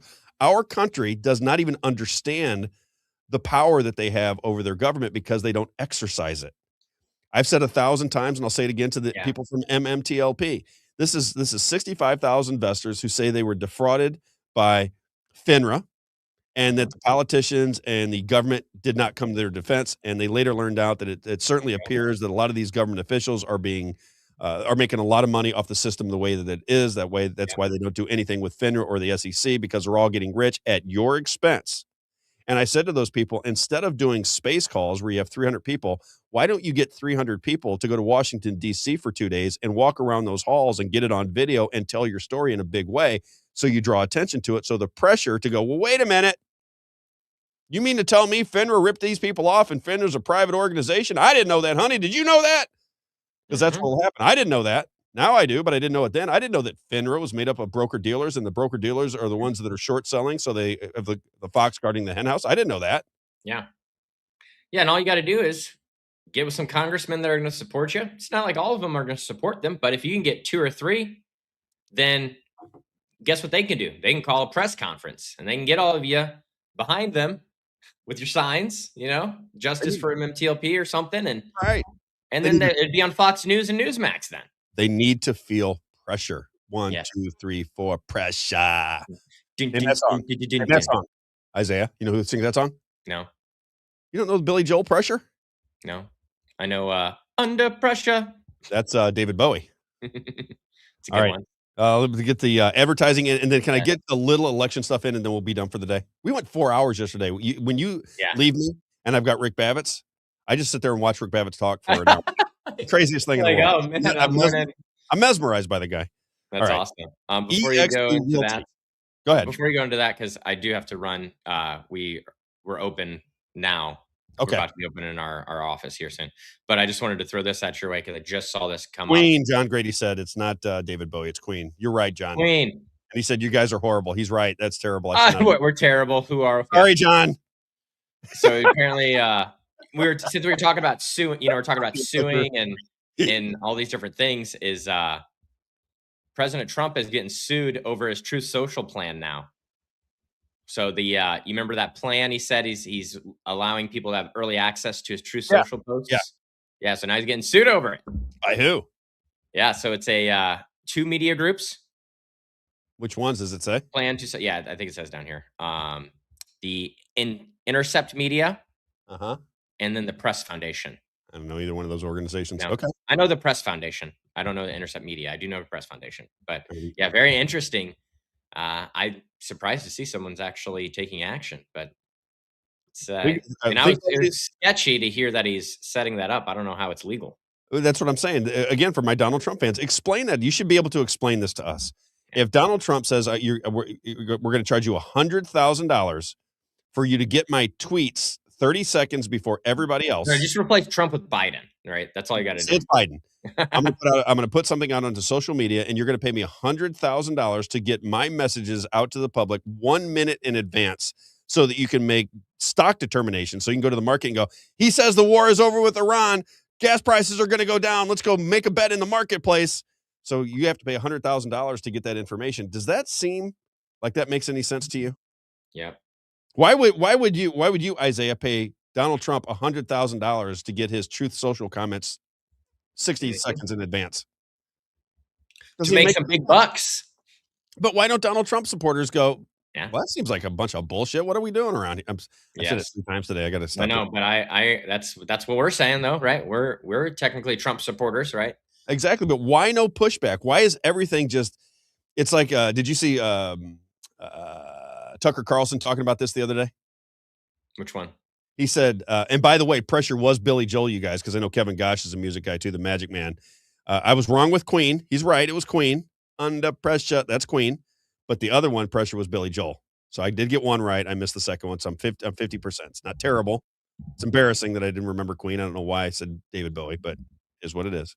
Oh, it is. It says Under Pressure is David Bowie and Queen. I thought it was. So you vindicated. I want John. I want an apology immediately. John, he needs a cigar. Complimentary cigar. I think the one I sang was Under Pressure. Yeah. Well, that's David Bowie, isn't it? Yeah, that's David Bowie and Queen. Yeah. Yeah. I think that was the song that Vanilla Ice ripped off. Yep. And he got busted. Yep. Right. Ice, baby, too cold, and then the music underneath. What's he say? Funny. You were no Dan, I know. Right? Debbie's coming after you. You're no Dan. Debbie's getting him. All right. I got to say this. Tucker Carlson, he was asked about MAGA, and he does that goofy little laugh. You know that laugh he does? And he goes, MAGA is over. And he said, MAGA is over because MAGA has turned into protecting the borders, accountability, draining the swamp, no more foreign wars, and it's turned into whatever Donald Trump does is MAGA. And is that not true? Yeah. Everybody should be honest with themselves. That is true. Whatever Donald Trump says is now MAGA. I had someone try to argue with me that Trump, he didn't say there was going to be no more foreign wars. I said, what? We said it 1,000 times. Are you an idiot? That's he actually I didn't say it. I didn't say that, but that's in my mind. I'm thinking, are you an idiot? No, they don't remember. He actually said anybody that starts a Middle Eastern foreign war under a false pretense should be tried. Yeah. That's what he said. And don't we have that video of him saying Barack Obama he's incompetent. He's going to get us into this war. Yes. He actually said it about Iran. Exactly. He said Barack Obama is going to lead us into war with Iran so that he can win an election. Mm-hmm. That's what he said. Yep. But now it's different because it's Trump. And I fell into that trap for years and years. I'm not mad at anybody. I did the exact same thing, but in retrospect, we should say, wait a minute. That doesn't make any sense. We should start making things make sense. All right. Debbie Genus. And she said, Rob, I didn't hear you advertise yesterday. I said, Debbie, you're on Monday, Wednesday, Friday this week. Debbie Genus. This is our realtor for the show. So if you're somebody who doesn't hate me after today because I got a little excited, I get that way on occasion. If you still are listening to the show, you don't hate me, and you're buying or selling a home, our realtor is Debbie Genus. Debbie Genus for good reason. Why Debbie Genus? She's been in the realtor game for 28 years. She's been through I got to get the song, by the way, Isaiah. I'm going to get the song. I'll remember it for Debbie. She's been through the ups and the downs and the crazy turnarounds. She's been through it all. She knows how to sell your home, prep your home, find you a home. She can do it all, and she can do it in a wise and deliberate fashion. Debbie Genus is our realtor. If you're selling a home or buying a home, it is Debbie Genus. She also has 14 years in the insurance game. So from scoop to nuts, she will take care of you. Friendly, fan of the show, been around a long time, somebody you can trust, Debbie Genus. If you want to reach her, 314-482-9205. 314-482-9205. Deborah.genus@exprealty.com. Deborah.genus@exprealty.com. Genus is spelled Jeanis. And then we have Valvoline. You might need some of those new floors from Rack. I was thinking about that the other day. Text him. I'm going to get everybody together here before too terribly long. Don't forget, September 18th, People's Lobby Missouri's event with our man, Phil Turney. That is going to be a great event. If you are a member of People's Lobby Missouri, you're in. You just got to reach out to me. You're in. You don't have to worry about it. If you're a member of People's Lobby, you don't have to donate. But if you're a member of People's Lobby Missouri, all you got to do is reach out. And if you're a daily listener of the show, you're in. You just got to get a hold of me. Once we get the venue put together, I'll reach out and say, if you want to come, we'll collect all of the people that want to come in from the show, advertisers. We'll get that number. I don't want the room to be any more than 200 people, Isaiah. That's I was talking to our friend. I said, I just don't want it to be this big thing. I want it to be about 200 people or less. We'll have a stage. Isaiah, I assume you'll be there September 18th. I think so. I got a conference, but I have a conference that week. So I talked to Isabel. She said you'd be there. I'm going to the Lake of the Ozarks that week. I just don't know when I'm coming back. I can't remember. Well, it better be by Friday. Good Lord. I know. That's okay. I hope so. Valvoline Express Care. Again, if you're getting an oil change, whether it be today or over the weekend, anytime you're getting an oil change, if you're driving a car, you got to remember Valvoline Express Care. If you need coupons for your next oil change, take advantage of Valvoline-expresscare.com. Valvoline-expresscare.com. Go right to their website, pull off some coupons, go get your oil changed. Don't use anybody else but Valvoline Express Care. Locations: Cape Girardeau, Missouri; Highland, Illinois; Troy, Illinois; Lemay Ferry Road; Warrenton, Missouri; Mid Rivers Mall Drive; and St. Peter's Parkway. Why Valvoline Express Care? Because that's our good friend Tony Clark. As he likes to say, 15 minutes from bay to on your way. Quick, efficient, no nonsense oil changes, no appointments, no sales pressure, all Valvoline branded products.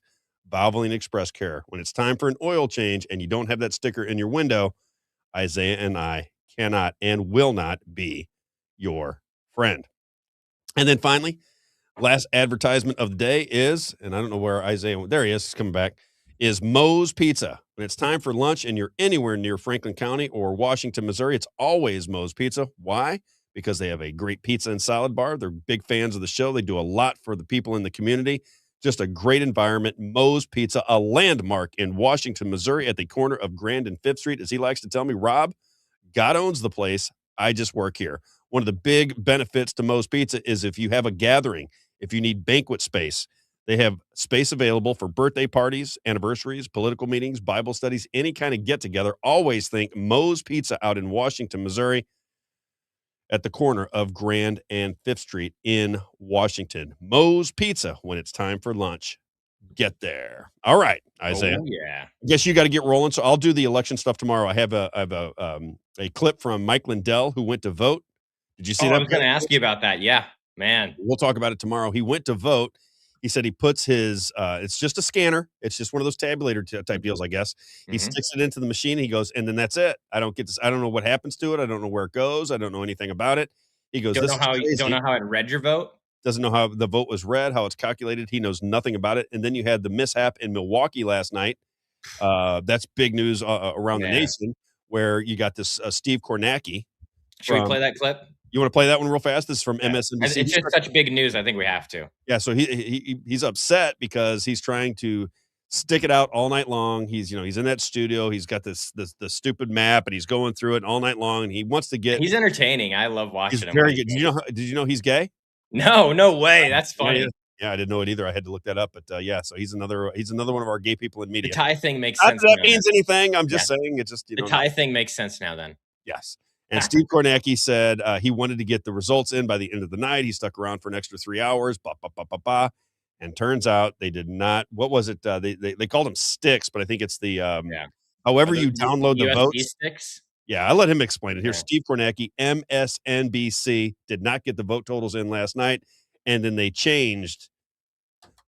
Who could have ever guessed that was going to change? I guess this guy's name is Crowley that won it. Check it out. Here it is. Yeah.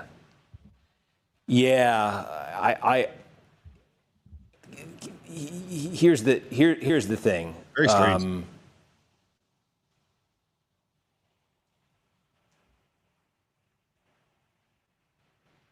Yeah.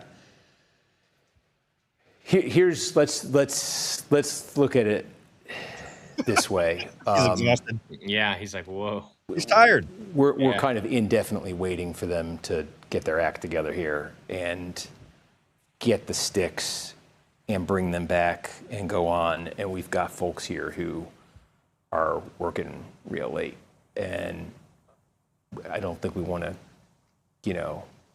keep them here to.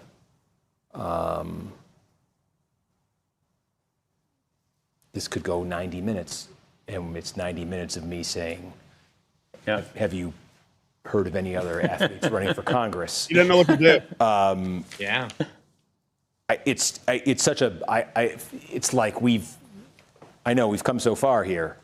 It's been 4 hours since polls closed. It's been an unbelievably interesting and an intense night here, and it really is coming down to this one giant, update in Milwaukee. But man, we waited 90 minutes for them. They did this whole procession, and then they find out there's nothing on the sticks. And yeah, so it's just my way of saying I'm just trying to say to the audience here, so I'm not abruptly ending on them, just why we're doing this, because the audience has been with us for 6 hours in some cases for this moment that didn't happen, and so folks, I think we are gonna wrap it here for the reasons we're saying here. Just, but I want you to know I hate, doing this to you, because you've been. I know you're here for results, and we've come to the point where it's like one thing away. I hope you understand that we just, we got to let everyone here has been here for a long time, and I got to sleep, he's saying. I'm just trying to. This poor guy. Yeah. He's really good, by the way. He's one of the most entertaining ones of all of them. Man. Yeah, that's good. That's like when you go to Wally World, Isaiah, and you drive all the way down to Wally World, and it says, "Sorry, sir, park's closed." Remember? Sorry, sir. Sorry, sir. That's good. It's like, okay. I've been here for 6 hours. What do you mean?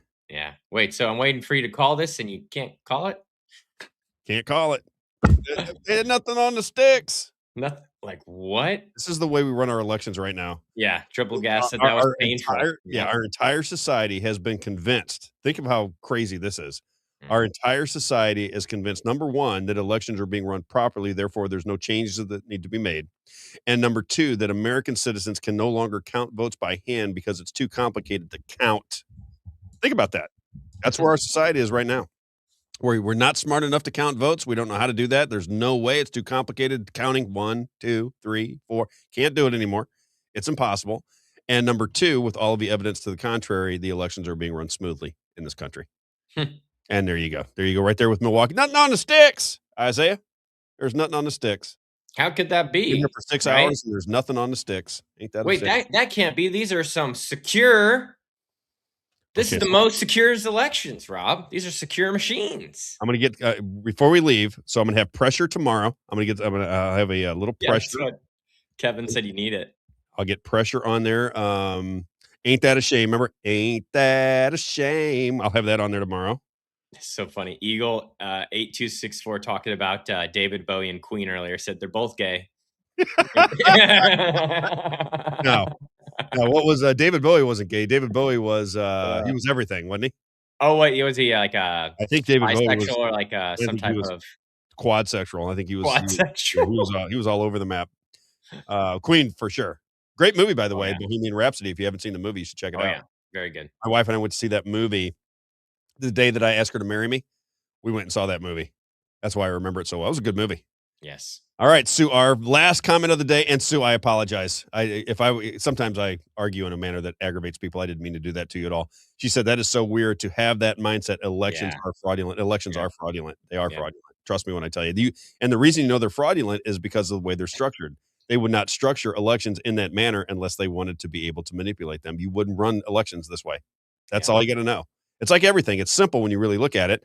Why would you, if the Constitution says you can only vote on one day, and then they extend it out because of COVID to where you can vote in a 3-week period when the Constitution clearly says you only have one day to vote in federal elections, and now you can vote for a month if you want nowadays. You would not have drop boxes for your votes. You wouldn't do that. That wouldn't make any sense, would it? Right. You wouldn't do that. You wouldn't have electronic touch voting systems where you could touch Donald Trump and then the ballot prints out Joe Biden. You wouldn't do that. And they've already proven that they can do that. You would not have these kind of anomalies in our system unless they were there for a reason, and neither the Democrats or the Republicans want to change it. Therefore, as I've said over and over again, it's a one-party system. That system desires control. It's like having mafia families. They carve out their territory. They have all their territory. Each mafia family may hate each other, but what they really want to do is keep the government off their ass. Mm-hmm. And in this particular instance, you're the government, and they want to keep you off the ass, and they do whatever they want with the elections. That's my take on it. Let me give a couple. Yeah, I love that when you say, these two parties can't even agree that today is Wednesday. Right. And yet they agree that the elections are secure. Perfectly and they fine. agree that the elections are secure and you need to take your booster. We can agree on that. Yes. That's the one thing that both parties were perfectly fine with. There was no dissension amongst the troops, was that COVID was real and that you had to get your vaccine and that you should be wearing your mask inside, outside, and we had to close down society. That both parties agreed to, and they can't even agree that today is Wednesday. Now, remember what Obama said. If you think it's just Republicans, we remind everybody real fast, just a couple things that Barack Obama said. Instances of significant voter fraud are not to be found. I love the verbiage. They're not to be found. If you go back to the people that are saying the election, that was a long time ago. Barack Obama said they're not to be found. That doesn't mean they're not there. That just means they're not to be found. And that is the way the system is designed. You can't prove that the elections were stolen. Yeah. You can't prove it. Therefore, the only way to get anything done is to change it so you don't have to worry about it. It's being manipulated through multiple different systems. And then never forget this one. It's not as if it's just Republicans who have monkeyed around with elections in the past. Sometimes Democrats have to. Well, I tell you what, it helps in Ohio that we got Democrats in charge of the machines. Huh. Well, I wonder what he meant by that. Why does he care about that? Machines. I thought it was only the Republicans that were stealing elections, but if the Democrats have control of the machines, then there's nothing to worry about. Why would they need to be in control of the machines? I wonder what that seemed to make a lot of sense. Let's remember what Denny Hoskins said when he was running for Secretary of State, and I endorsed him because he said he was going to get rid of the machines. Let's remember what he said. And I appreciate the endorsement from Senator Eigel for my Secretary of State's race as your next Secretary of State. I agree with Senator Eigel that we need to get rid of the machines. They didn't get rid of the machines, Isaiah. So the guy that ran to run the elections in the state of Missouri ran on the platform of getting rid of the machines, but then didn't get rid of the machines, and now nobody says anything about it. Wonder what that's all about. And then the chief of staff for Rick Bratt and Tom Estes, when we said we should get rid of the machines because Denny Hoskins won a statewide election on the idea that he'd get rid of the machines, made fun of us and said we were always going to use the machines. We're never going to hand count by paper ballots. And at the very end, he said, period. And as much as I mocked him, I think he was right. Mm-hmm. I think he was right. At the end of the day, we're going to count them by machines. They're going to manipulate them from now until forever. We'll be stuck battling over Democrat and Republican from now until forever, and that is just the way it's going to go down.